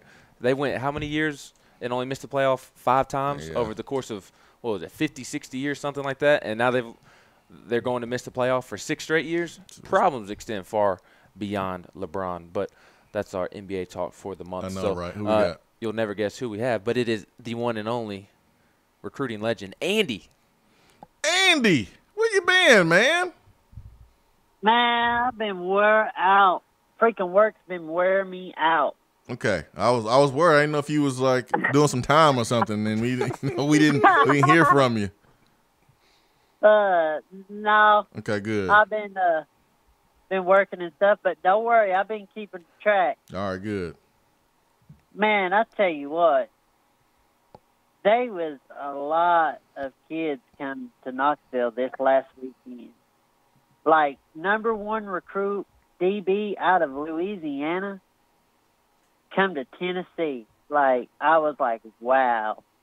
And then you got Rakeem Jarrett coming tomorrow. I'm like, it just blows my mind. And then you had the Bell brothers come down this weekend. And then you had Joel Williams. I'm like, Pruitt ain't playing around. Like, it's just, and Derek Ansley, he was with kids. T. Martin was with kids. I mean, Chris Winkie, he's offered kids. I'm like, they are working. And it just fires me up. Like, Vols basketball, love it too. Seniors, this ain't your last time here. You know what you are. You're a Vol for life. You're welcome back anytime. You know, I just watched that basketball game when I got home, and, man, I tell you what, I loved it. I'm ready for us to go even farther. Andy, I miss your enthusiasm, my friend. You fired up. I mean, you fired up. You fired up, man. I love it. I try to. I miss your enthusiasm. I appreciate that. Much love. I appreciate you, man. Thank you for that phone call. All right, y'all have a wonderful day. You too. It is March the 6th. Exactly, what, a month from signing day? You know how many offers Tennessee is going to throw out?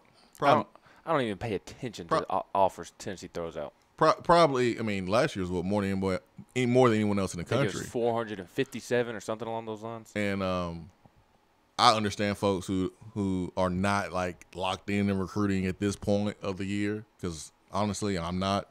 I follow it all the time, just because it's kind of you have to. It's kind of my job, and it's Tennessee football, and recruiting is the lifeline of any program. But there's so many names. There's so many people that's going to be on campus. There, I mean, it's so much.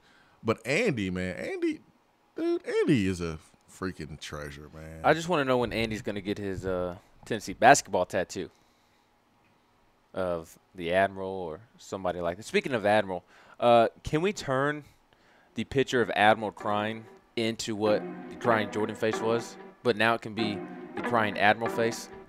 We need this to happen. Every time Tennessee basketball beats somebody for the rest of the season, we need crying Admiral on that coach's or star player's face of the opposing team. We need this. I need this in my life. Oh, man, this thing, it has some potential. This has potential, Ben. I think you might be it's a great on idea. You might be on something, Ben. I need to copyright it, though, before somebody steals it. It's already stolen. It's already stolen, man. Knoxville media. It's what goes on around here. That means they're going to get blocked. 865-255-03. We got hour 3 coming up. Stay with us.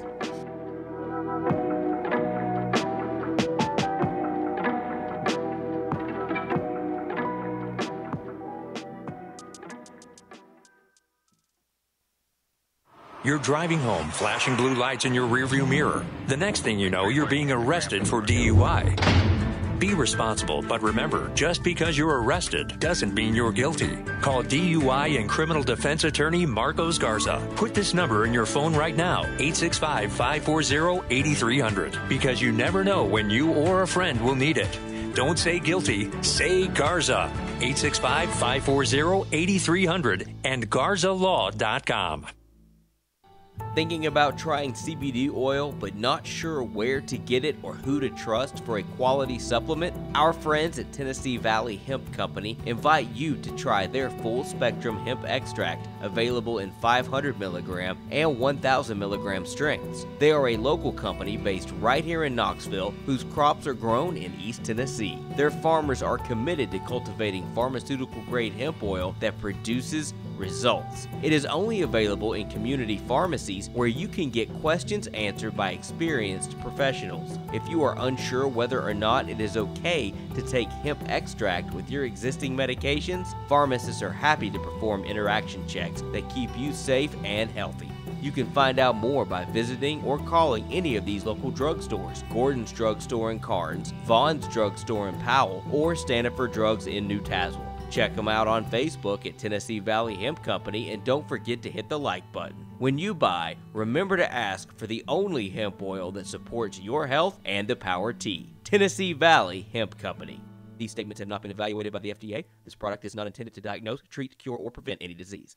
JC's Tree and Landscaping Service specializes in quality tree work done at an affordable price. Trimming and removing trees are their specialty. They also offer other services like land clearing, stump grinding, crane services, and all of your basic landscaping needs for both commercial and residential. JC's will give you a free estimate and beat any written quote by a competitor to guarantee that you get the lowest price around. Don't risk your land with a fly-by-night service. JC's Tree and Landscaping is licensed and insured.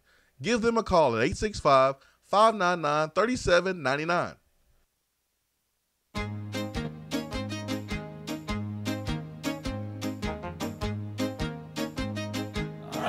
Goes your car insurance. Nobody likes surprises, so switch to Erie Rate Lock. Get a great rate that stays that way even after an accident, ticket, or inflation. In fact, it's locked until you change a car, driver, or your address. Your Erie agent in Knoxville is InsureFit RM. Get a quote at 865-684-4900. That's 865-684-4900.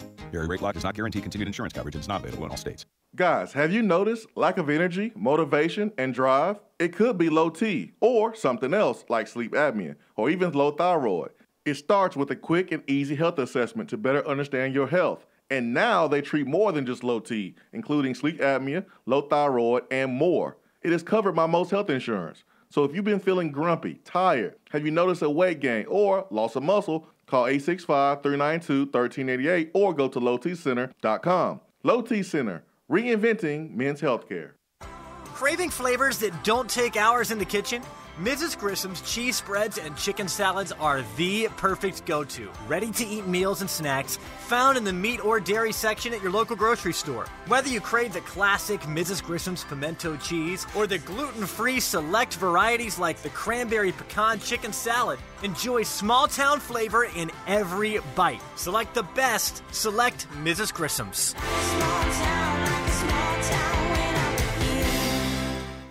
You don't have to take an L just because you can't listen to the Swain Event live. You can catch up on the podcast posted daily on the app, online, and on iTunes.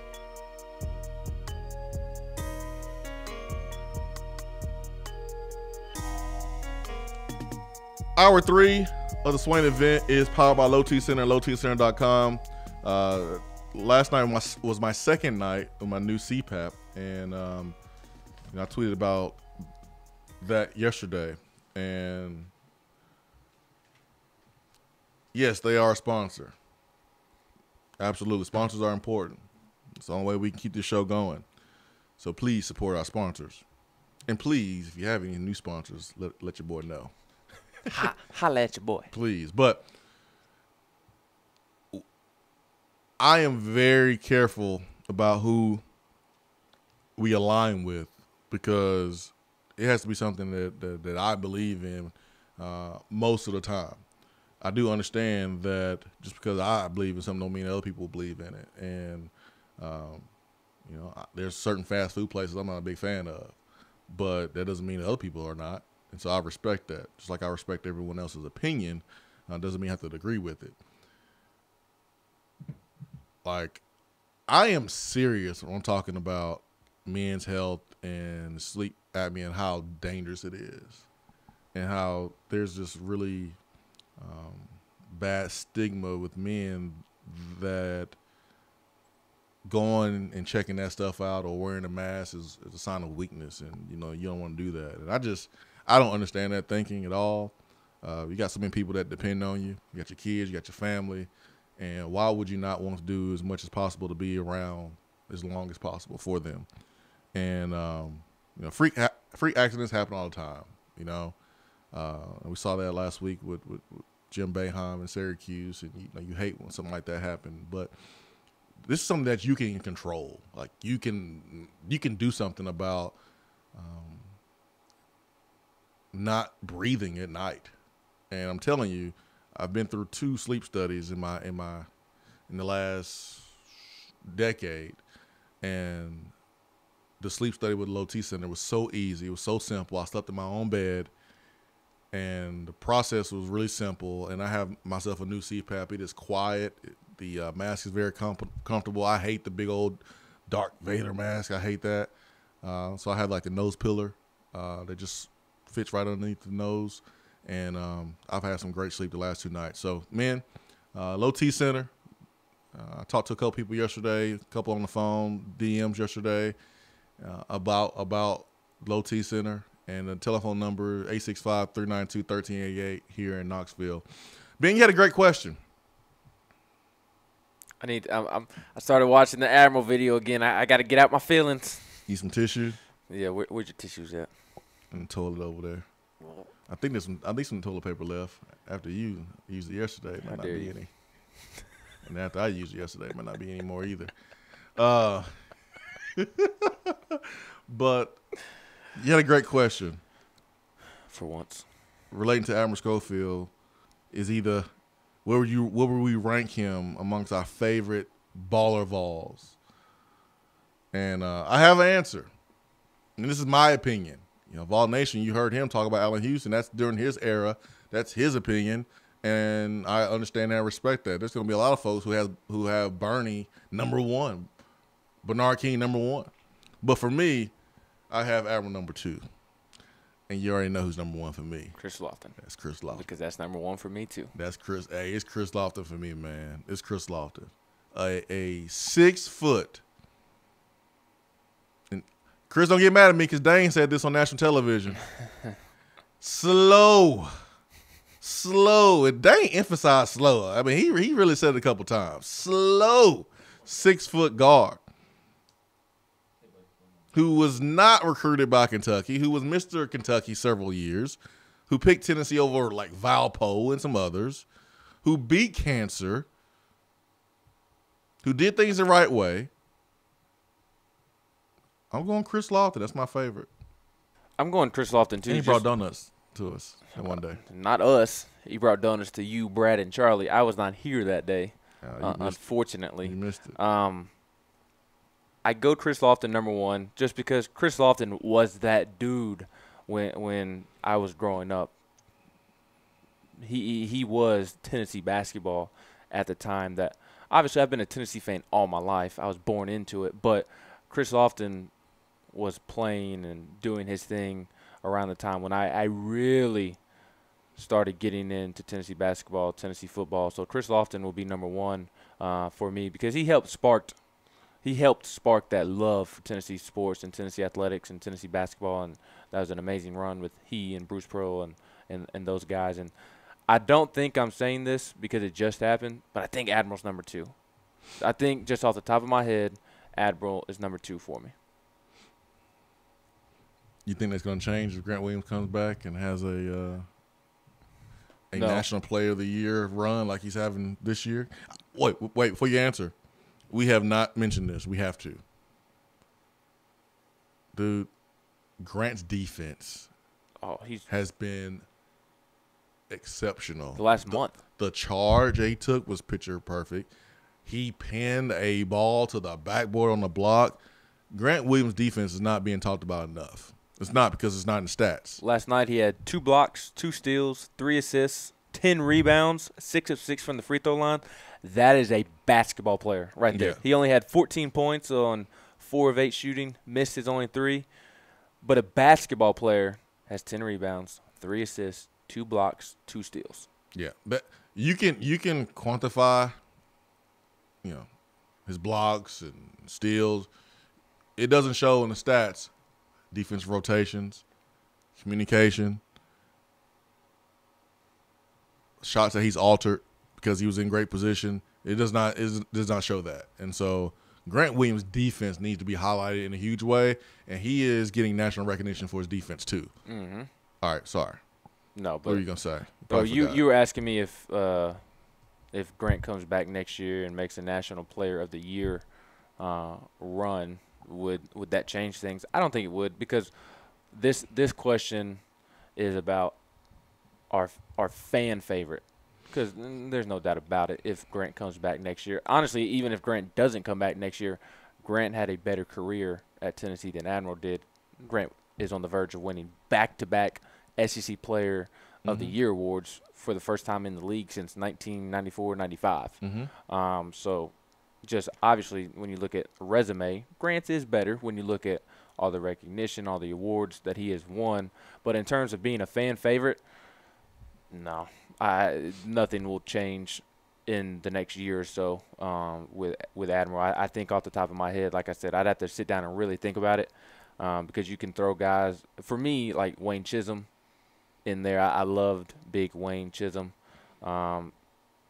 J.P. Prince. I Ron love Slay J.P. for some Prince. folks. Yeah, Ron Slay was a little bit before my time, but I have an appreciation for Ron Slay. Obviously, Bernard King and Bernie and Ernie, everything that they stood for. Allen Houston, obviously I got to watch him play with the Knicks when I was younger, and he was kind of on the back end of his career, so I don't necessarily have any Tennessee memories of him because that was a little before my time, but him playing with the Knicks, I have fond memories of those. So I think off the top of my head, Admiral's number 2, and Grant coming back and winning National Player of the Year won't change that. It's just Admiral just wears his emotions on his sleeve, and it's almost like he's one of us, kind of with the way that we like to go at folks on social media, as Vol Twitter does.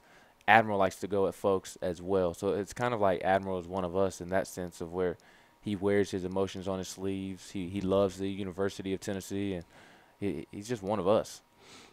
Not that Grant or Kyle or anybody else isn't. Yeah. I mean, your favorite doesn't have anything to do with who's the best.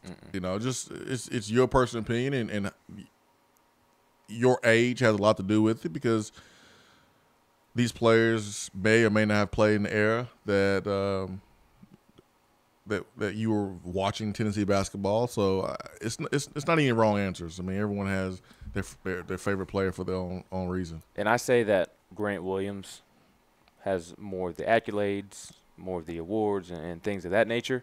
One thing that Admiral does have over Grant is the moments. Like right now, if this is Grant's last year, what moment do you point to for Grant? Unfortunately, it's the game against Vanderbilt. Was his 43-point night. Was his big moment. And probably the second would be this past Saturday against Kentucky, separating from P.J. Washington. Yeah. In the SEC Player of the Year conversation. But those are like performances in games. He doesn't have that one moment to where he hit the game-winning 3 against Gonzaga. The dunk at the end of regulation in Rupp Arena last year that Admiral had on the breakaway. The dunk this year that Admiral had on Saturday to end the game as time was expiring. And then the man's jam when he was driving baseline and he jumped as high as he's ever going to jump in his life, Admiral did. So Grant doesn't have the moments that Admiral does. The Georgia game last year at home when Admiral steals that basketball and dunks it home, and then Admiral hit that. I don't remember what the score was. I think it was the clinching basket to maybe put Tennessee up 2 possessions or whatnot. But that fadeaway that he had, I think it was on the big boy, Beatty. I don't know. Boybe? No, that's the football player, isn't it? I don't know. But Admiral hit that turnaround fade Admiral has those moments. Grant really doesn't. Grant has the performances, but Admiral has those moments that really resonate. Well, I mean, I like Admiral because of off the court too, and both guys carry themselves very, very well. Nacho says I'm going to pull for guards when I look at. See, Nacho.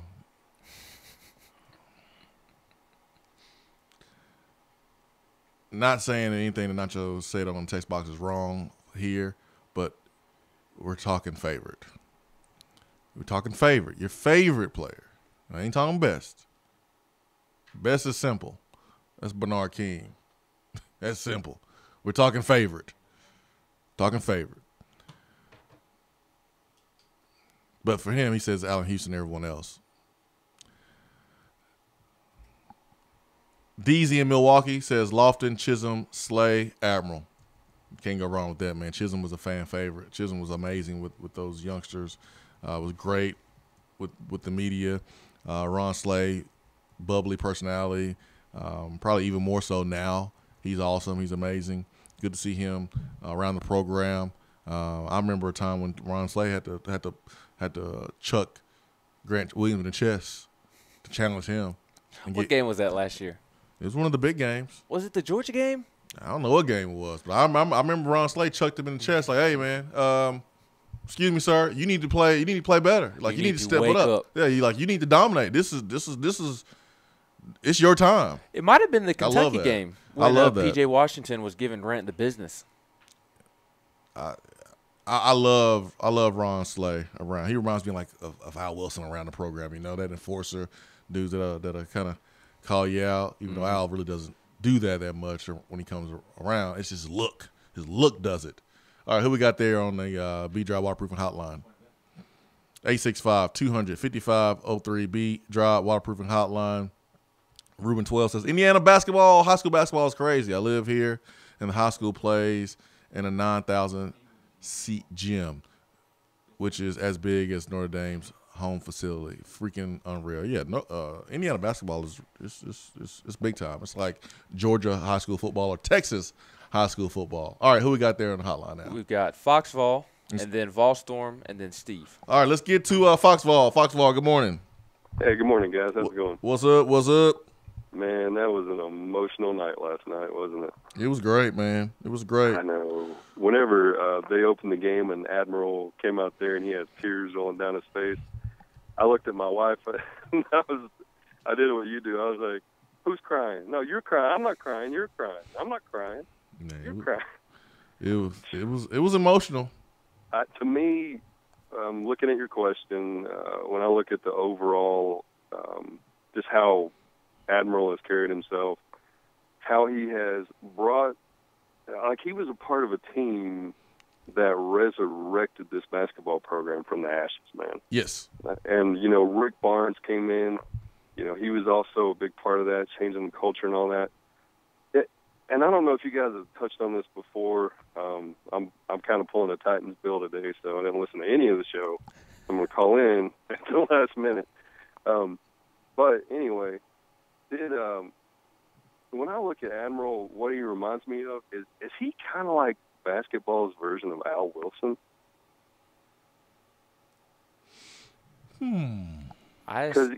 Go ahead. The way that I look at it is, I remember hearing that story. I don't know if Al Wilson told it or maybe it was Fred White, but it was 98.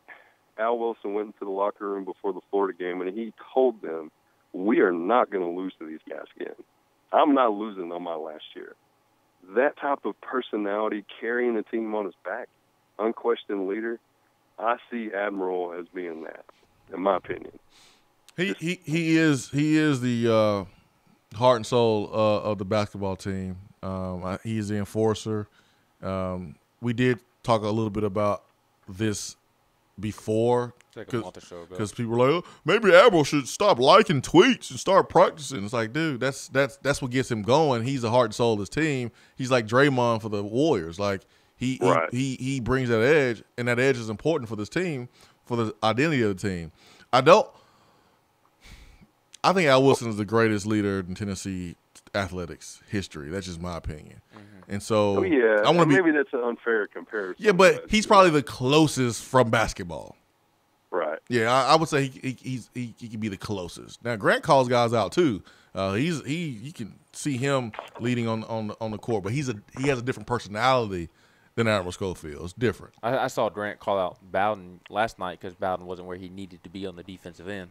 He was like tapping him on his chest, not in a rude way. He's just, come on, man, like wake up, let's go. You know where you're supposed to be. Well, at the end of the game, I saw Grant call the play on offense, and he wasn't even a point guard. He was motion. He was signaling motion because he was trying to get the ball to those walk-ons. Yeah.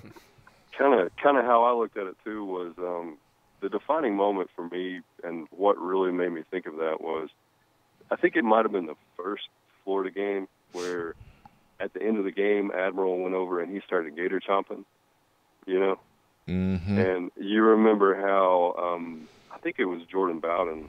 He said, "Yeah, I saw him doing it, so I had to do it too." Yeah. And then the whole team was doing it. Yeah, you can't let your boy do it. You gotta get in too. Yeah, but I mean, these guys, this team is special, and I kind of look at it too. I think a lot of people are going to remember Admiral for who he is as a person, who he is off the court, how explosive he has been, like Ben said, the moments, but also he was a part of a team that really, really is in consideration for, the best team in Tennessee basketball history. So I'll hang up and listen, guys. Thanks. I really appreciate you taking my call. Have a good day. Thanks, Foxfall. Let's get to Volstorm. Volstorm, good morning. Morning, boys, on another chilly but sunny day in East Tennessee. That's right. Let's just go ahead and jump into this. Schofield has to be one of probably my top 5 all-time favorite balls. In any sport? In basketball? And they're in no particular order. Okay. But are we talking basketball or any sport? No, basketball. Okay. Basketball. Lofton, because he didn't bring Ben any donuts.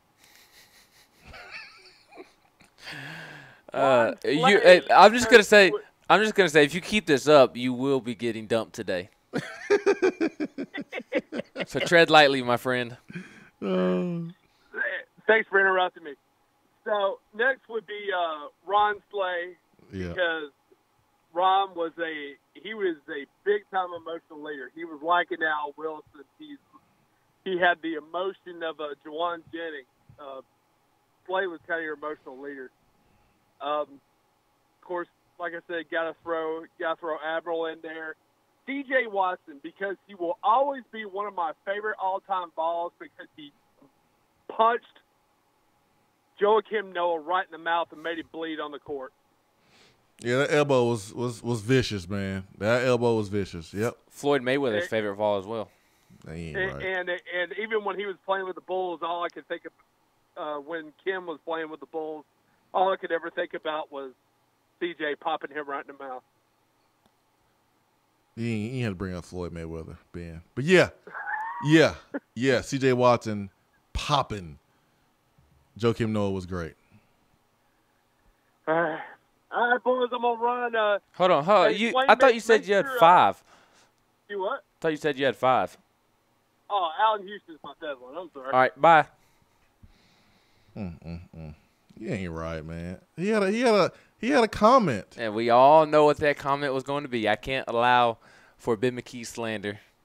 Oh man. This morning. Let's go to Steve. Steve's next. Steve dropped. I literally told you that Steve was on the line, and then Steve dropped as soon as I said that he was on the line. You're the worst, Steve. You're the worst. 865-255-03. I'm gonna get Volstorm to message me his last comments. I mean, I'm sure he will tweet it. I like what Blue Tick says on the text box, because you and I were talking about it last break. He says, "Good morning, guys. Who was the guy standing to the left of Admiral and looked like he could chew nails for breakfast? Muscular beast." That was General Schofield. That was Daddy. That was Daddy. That was Daddy Schofield, and he looks like he could still whoop Mr. Admiral. The apple does not fall far from the tree. No. there. I mean, they obviously Admiral's older brother O'Brien played in the NFL, won a Super Bowl with the Seahawks.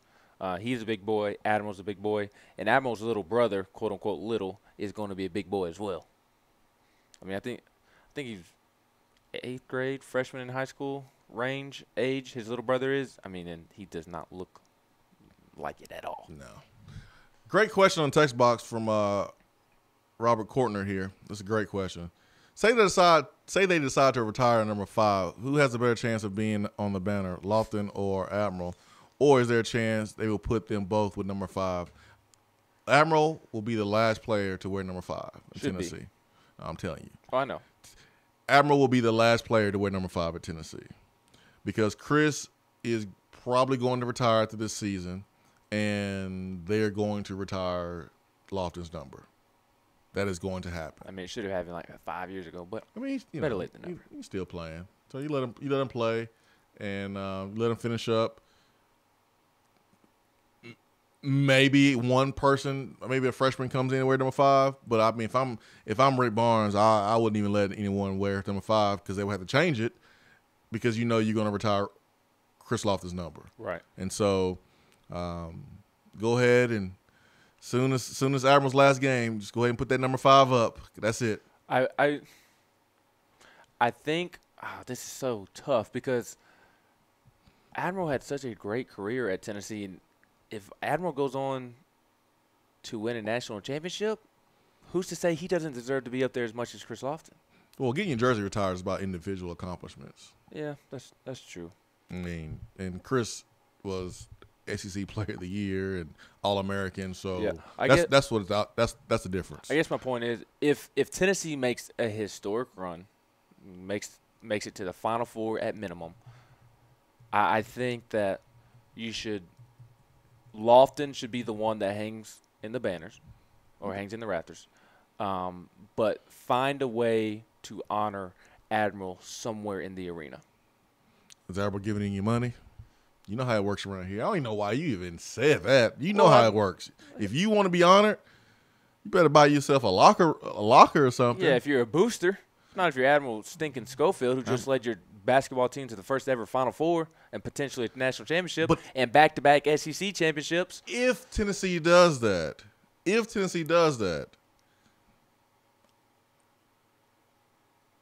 what are you gonna how are you gonna honor him? That's not for me to decide. And now, if they want to contact me and be like, Ben, you want to help us to come up with an idea? I'd love to help, but that's not my area at the moment. Here's my thing. Y'all know I love me some Admiral Schofield, but if you're going to do that for him, you got to do it for Jordan Bone and Grant Williams because they are equally as important to this team's success. If you had to pick 3 people who was more important than everybody else, it would be Grant Williams, Admiral Schofield, and Jordan Bone.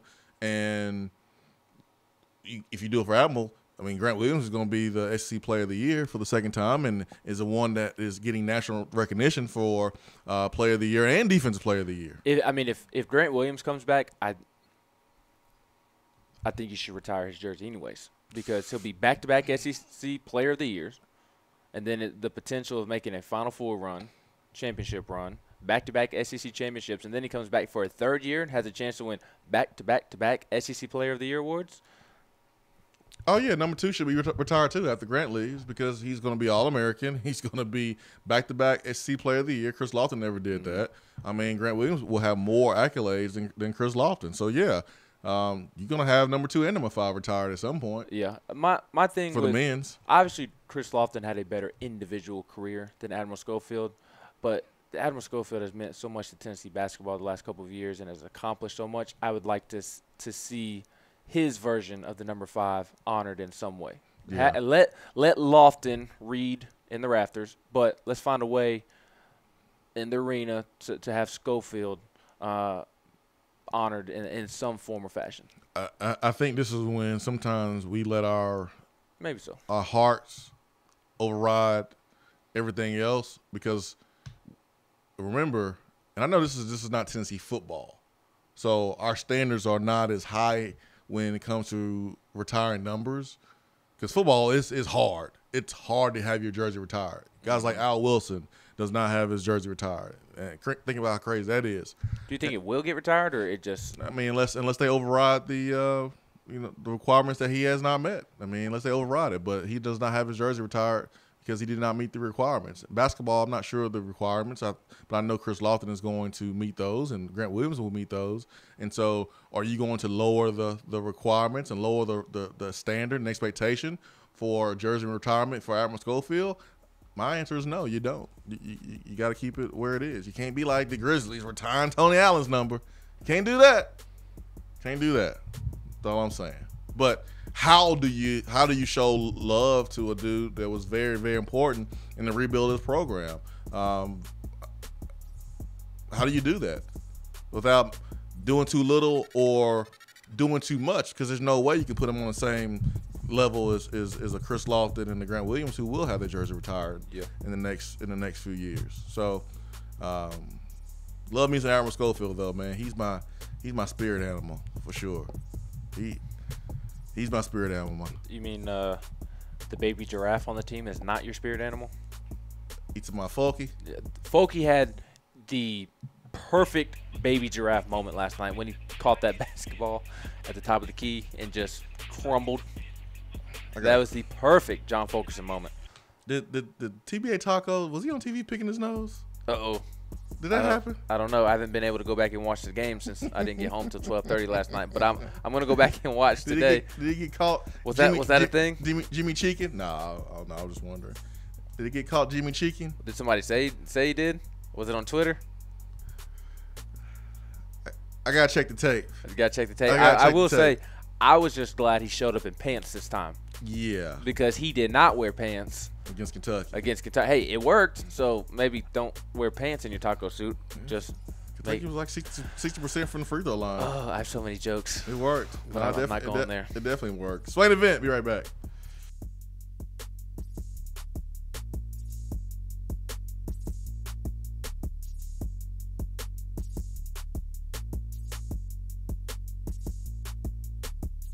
Hour 3 of the Swain Event is brought to you by the Low T Center and lowtcenter.com. Do you know your numbers? Feel like you again. Let us help. Have you noticed lack of energy, motivation, and drive? Call the Low T Center and schedule a complete health assessment today. Whether you have sleep apnea and need a CPAP or have low testosterone or low thyroid levels, Low T Center will get you feeling great again. If you're a man over 30 and haven't had an annual checkup, don't wait until you feel bad. Do yourself a favor and get a quick and easy health assessment today. Services are covered by most health insurance. Call 865-392-1388 or go to lowtcenter.com. Low T Center, reinventing men's healthcare. Are you looking to buy, sell, or invest in real estate? Then call me, Jennifer Morris, at 865-694-5904. Listen to what the Tarver family had to say. Jennifer was our realtor recently and helped us find our dream home. She also helped us sell our home, and we had a signed contract in only 2 days. Her greatest strengths are her patience and personality. We never felt pressured, and I would highly recommend her in buying and selling a home. Call me, Jennifer Morris, at 865-694-5904 or email me at jennifermorris865@gmail.com. When you see the happy face on our truck, you'll be smiling because you'll know that you're in love. It's freezing in here, Mary. What's wrong with your heater? The repairman can't get here till next week.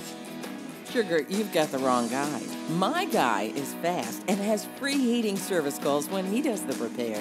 Hi, I'm Jimmy Hiller. Take advantage of a free service call with any repair. Call the Happy Face Truck today. JC's Tree and Landscaping Service specializes in quality tree work done at an affordable price. Trimming and removing trees are their specialty. They also offer other services like land clearing, stump grinding, crane services, and all of your basic landscaping needs for both commercial and residential. JC's will give you a free estimate and beat any written quote by a competitor to guarantee that you get the lowest price around. Don't risk your land with a fly-by-night service. JC's Tree and Landscaping is licensed and insured. Give them a call at 865-599-3799. For a replay of each day's Swain Event TV, like us on Facebook.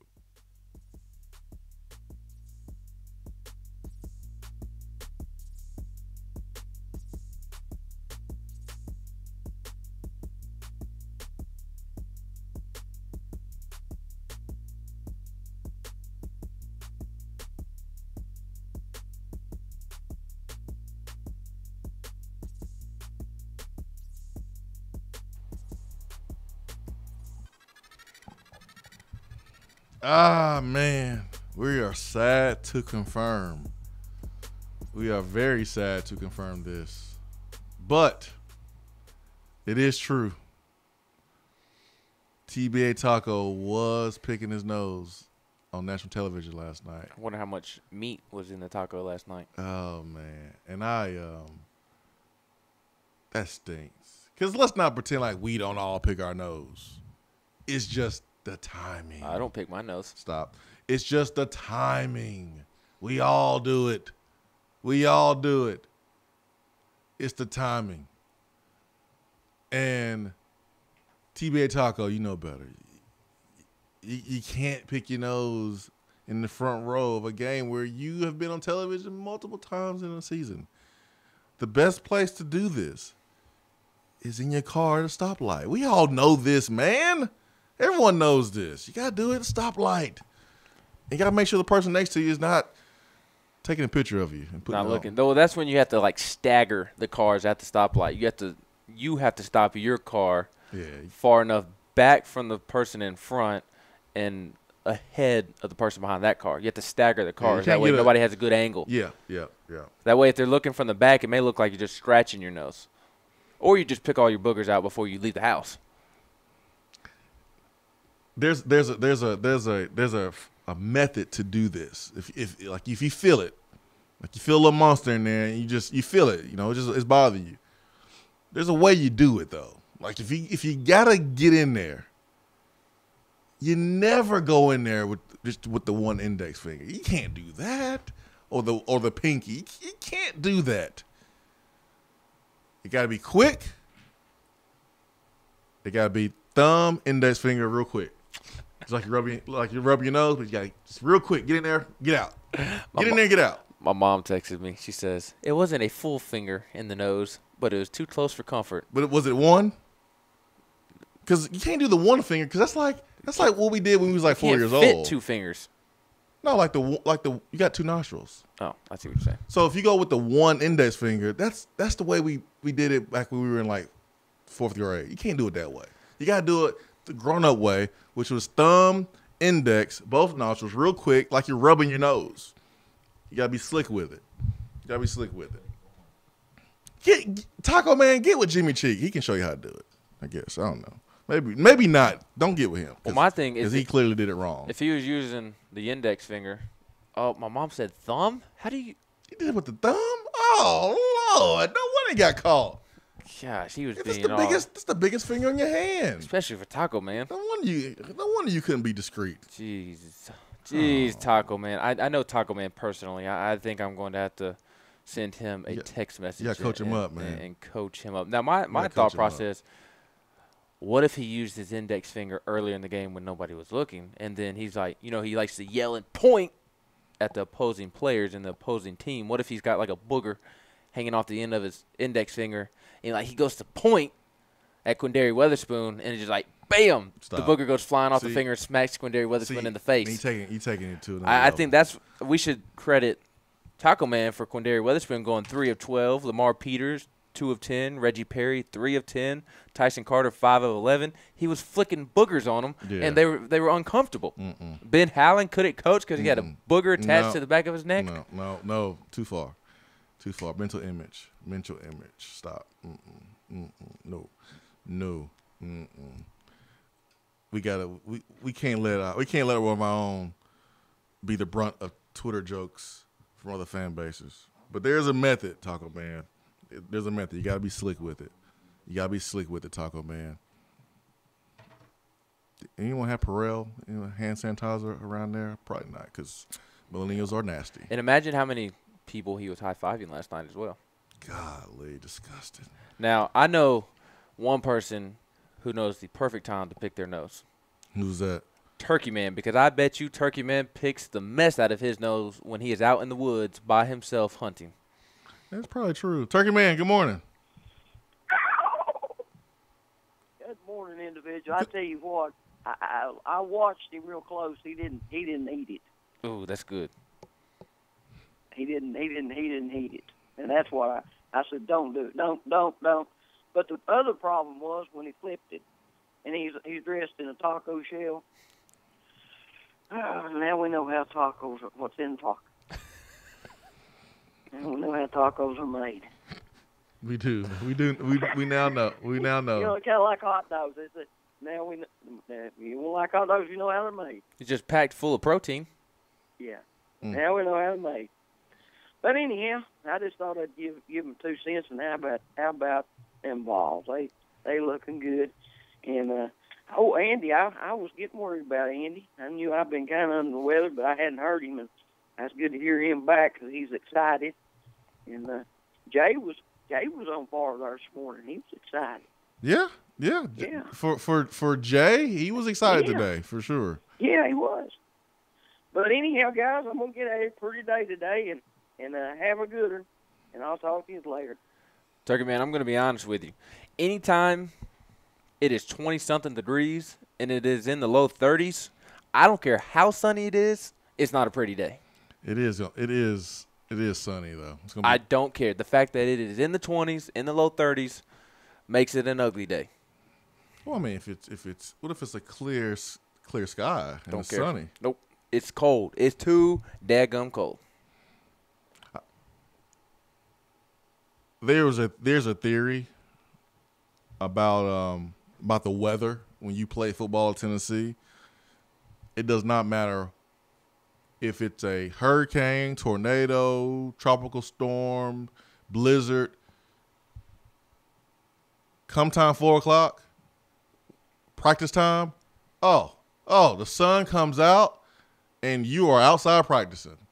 And I think this is going to be true this week because I think today's supposed to be like the last cold day, and it's supposed to warm up.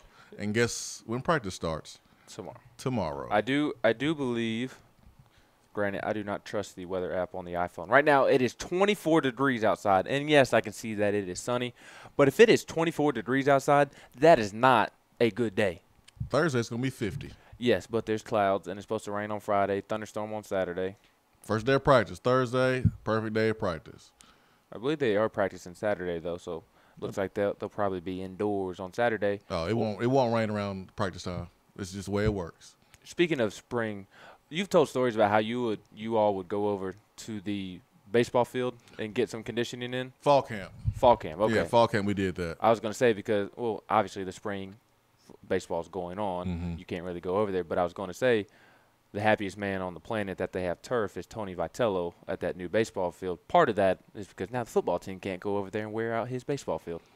I mean, yeah. I mean, back when I played, the grounds crew was so great that we would go and tear up the baseball field during the fall, and it didn't matter. I mean, they would still have the baseball field looking good during their season because we want to tear up our practice field because it was a mess around November, December. It was just beat up, and so Tennessee added that extra practice field, so they now have 3 practice fields. So that'd be good for them. But yeah, I mean, if Pruitt wants to, he can go practice on the baseball field. It won't be a problem. I don't think he wants to because it's hard to get to the baseball field from the football field now, unless you walk through that gate, and it'd be pretty pointless, to be honest. Times have changed. Let's just say that times have changed. Let's get to Titans Bill. Good morning, Titans Bill. Good morning, my good friend Jason. How you doing, my friend? I'm doing all right. Good. You know, I can't wait when spring football practice starts over there at UT. Tomorrow. Buddy, we could have a good football team if we can find us an A1 quality offensive line. We could have a good football team if we can find us an A1 quality quarterback. And we could have a good football team if we find us a good running game and a good wide receiver core. If we could do all that, we can have a good football team and we could have a winning season. What's your definition of a good football season? My definition, finding an A1 quality offensive line. No, record-wise, sorry. To me, 9-2 or 8-4. Huh. If we had an A+ in everything that you mentioned, on offense, we would be really, really good. We would probably win more than 8 games. But Titans Bill, I don't know if that is going to happen, because there's still a lot of things that need to be fixed with every position on offense, to be honest. I don't think there's enough since depth. the addition of Chaney and T. Martin, I believe, we've improved recruiting-wise. Yes, we especially when it comes to signing offensive linemen. And we need some big boys up there. We need a big fence to give Garantano protection. I'm not a big Garantano fan. I don't know how you feel about him, but I'm not that big of a Garantano fan. Well, I sensed that when you said that if we have A+ quarterback, if we got that this season. I figured you were not a Garantano fan. Ain't the first time I've heard that before. But it'll be interesting to see when spring football practice comes and what kind of team we're going to have. Is Leroy Bussack available? Leroy Bussack, no, he still owns a radio station over in Pickle Patch, Georgia. Pickle Patch, Georgia. I would have thought it'd be Peach Patch, Georgia, but Pickle Patch works too. Not even on the map. Not even on the map. Is that where Butch Jones is from? No, he's a Michigander. Yeah. Of course, I'm a Michigander too, but there's a difference. Butch Jones grew up in the west part of the state of Michigan, and I grew up, in the northern part, just about to the Ohio state line. That's where I was born. So is your family members, are they Michigan fans or Ohio State fans? Well, my mom and dad, they're originally from Kentucky. Ooh. And they're Tennessee fans, and they also root for Kentucky. And I don't know about my 2 sisters. But You sound disappointed, Titans Bill, sharing this with us. I'm a Titan and Vol fan. That's all that matters, man. That's all that matters, Titans Bill. And it's like the Titans is having that same kind of problem the Vols is. They need to find an offensive. I think it's going to be more defense than offense. But if they can find them an A1 quality offensive coordinator, I believe they'll be all right. I don't know who they've hired as offensive coordinator. Yeah, we'll see, Titans Bill. It's always good to talk to you, my friend. Okay, buddy. See ya. Titans Bill said that since we got T. Martin, got a good offensive line. Signed a good offensive line. Signed the offensive line before T. Martin was hired. But whatever. It's all good. I got it for what today? I just wanted to know if Titans Bill was okay with bringing Antonio Brown on board. He'll call back. We'll ask him. We got time. Antonio Brown's not making any moves anytime soon. It's happening. When is it happening? He might go to the Raiders. Looks like John Gruden wants Brown, Le'Veon Bell, and Kyler Murray. I feel like I need for what music for this one. But I'm not going to require being to play any music because we don't have enough time. I'm going to Eagle Mountain, Utah for this one. And I thought these things only happen in the state of Alabama. But no. These things happen in Utah, I guess. Eagle Mountain, Utah. A pair of first cousins in Utah is fighting for the right to get married in their home state, saying their love shouldn't be limited just because their parents are siblings. Michael and Angie Lee, they already have the same last name, tied the knot Monday in Colorado after they say they've loved each other since childhood. But the couple isn't legally married in their home state of Utah because they are cousins. As soon as we cross the state border, we're not married anymore. In Utah, it is illegal for first cousins to get married unless they are 65 or 55, and they can prove that they are infertile.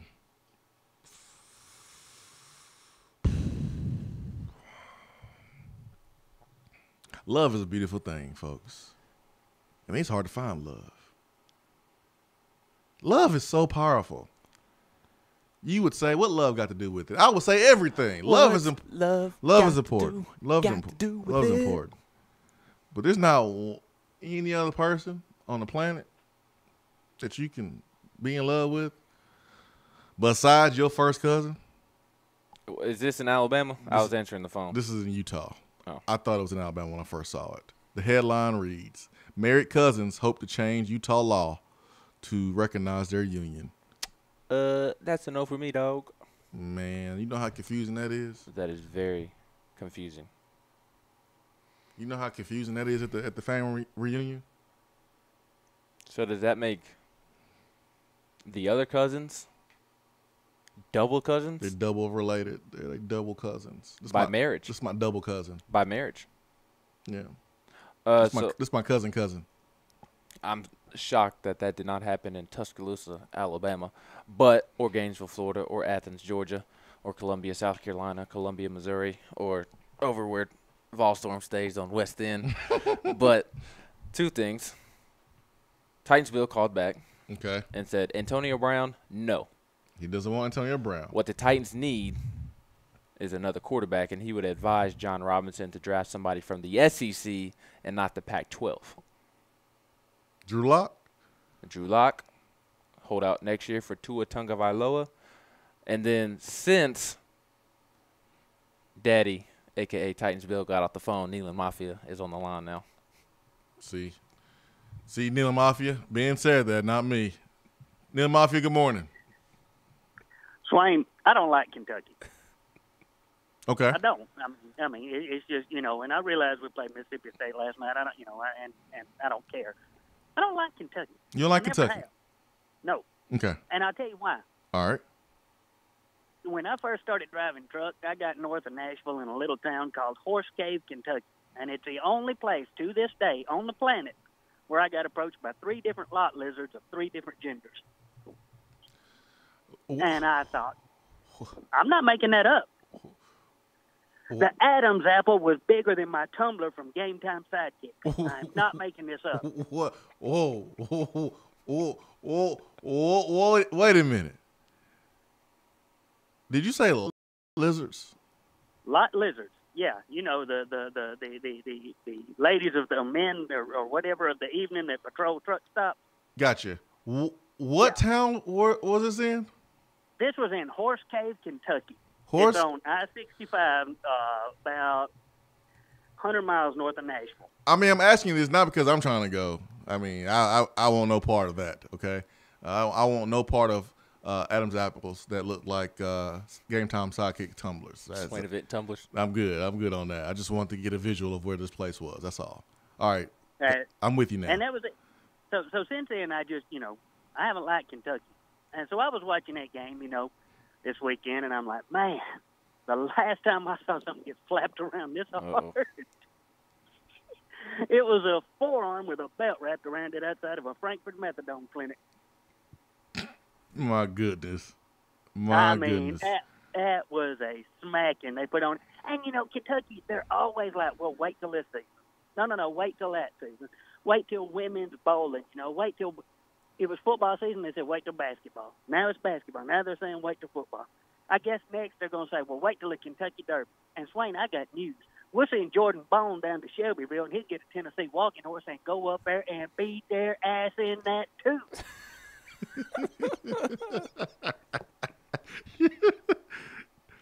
I'm with you. I'm serious. I don't like them. But to get off here, just one last thought about the game last night. I'm so nervous. Because we did smack down a pretty good team. I called Charlie, he's got connections in Starkville. I've got a connection or two, too. I live on the Mississippi state line, so you can't entirely avoid them. And I called, I was going to rag him about the game. He said, man, this ain't the time. We're dealing with flooding down here. I said, flooding? I said, man, I live on the Mississippi state line. It ain't rained here in nearly a week. He said, I know, but after this game, Admiral Schofield sent news to the Kyle Omega house down here. I'm like, well, that would explain that. They got issues, Swain. Go ahead and laugh. I know you want to. Try to keep a straight face. I'm so nervous right now, Neela Mafia. I'm nervous, man, because your last call had me almost about to pee down my leg because I was so nervous. I'm just nervous right now. I don't know what you're going to say. I'm super, super scared. Swain. I would never do you wrong. I know the line. I'll walk right up to it. And you know how you talk about line steppers? Yes. I'm not one. Okay.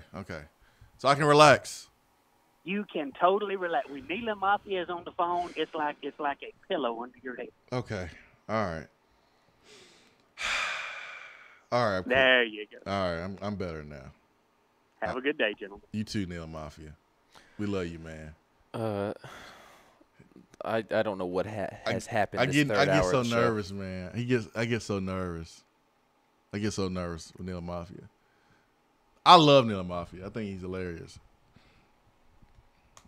But I get nervous because I really don't know all the FCC rules. I know the major ones about not saying the F word and this word, but I don't think I know all of them. So I get a little nervous. Chip Payne says, Swain, it's funny you got that on for what? Because yesterday a woman by the name of Amy called in to the Feinbaum show to say that she was from Kentucky and she's marrying her third cousin who's a Tennessee fan. That can't be real, can it? Oh, my God. I think so. Speaking of the Feinbaum show, how about Turkey Man getting some love on there? He let the world know about Bone Zone. He did not call and tell Feinbaum about Bone Zone, but they did show his tweet at the bottom of the screen. And he was talking about the Bone Zone. That's right. Very proud of Turkey Man. Very proud. He's come a long way since his flip phone days. Well, I mean, Admiral gets praise for his development. You show his pictures, from his freshman year to his senior year. He's ripped and cut up now. And everyone talks about Kyle Alexander's development. But no one has had the most development than Turkey Man when it comes to his tweet game and his knowledge of technology. Oh, he has the best GIF game on Twitter. Yeah, in my opinion. Yeah. Neela Mafia makes me nervous, though. I was nervous. I was very nervous. Yeah, I was over here praying while he was actually talking. I heard you. I had to mute your mic. Yeah, I was praying. I could hear you. I was not asleep. For those who saw me, I was praying. I was praying. 90s Fall said he makes the Lord very nervous. Indeed, man. I was nervous right there. Woo. I don't know what happened in this third hour. The Boogers, Adam's Apples, Leroy Bussack. Yeah. We didn't get on the phone with our guy, T-Bag Taco, man. I'll call him up after the show. Yeah. We gotta work through how to get those monsters out without honestly getting caught red-handed on national television. He's a senior. There's no more games left. TBA Taco no longer exists. He'll always exist. I bet you he'll show up at the SEC tournament. He can always come back and be a TBA Taco. He doesn't have to be a student. The thing is, those courtside seats as a student are free. Courtside students, once you graduate, are not free. Yeah, we can make an exception for him. For Ben McKee, I'm Jason Swain. Hope you have a great Wednesday. Peace and love. We are out.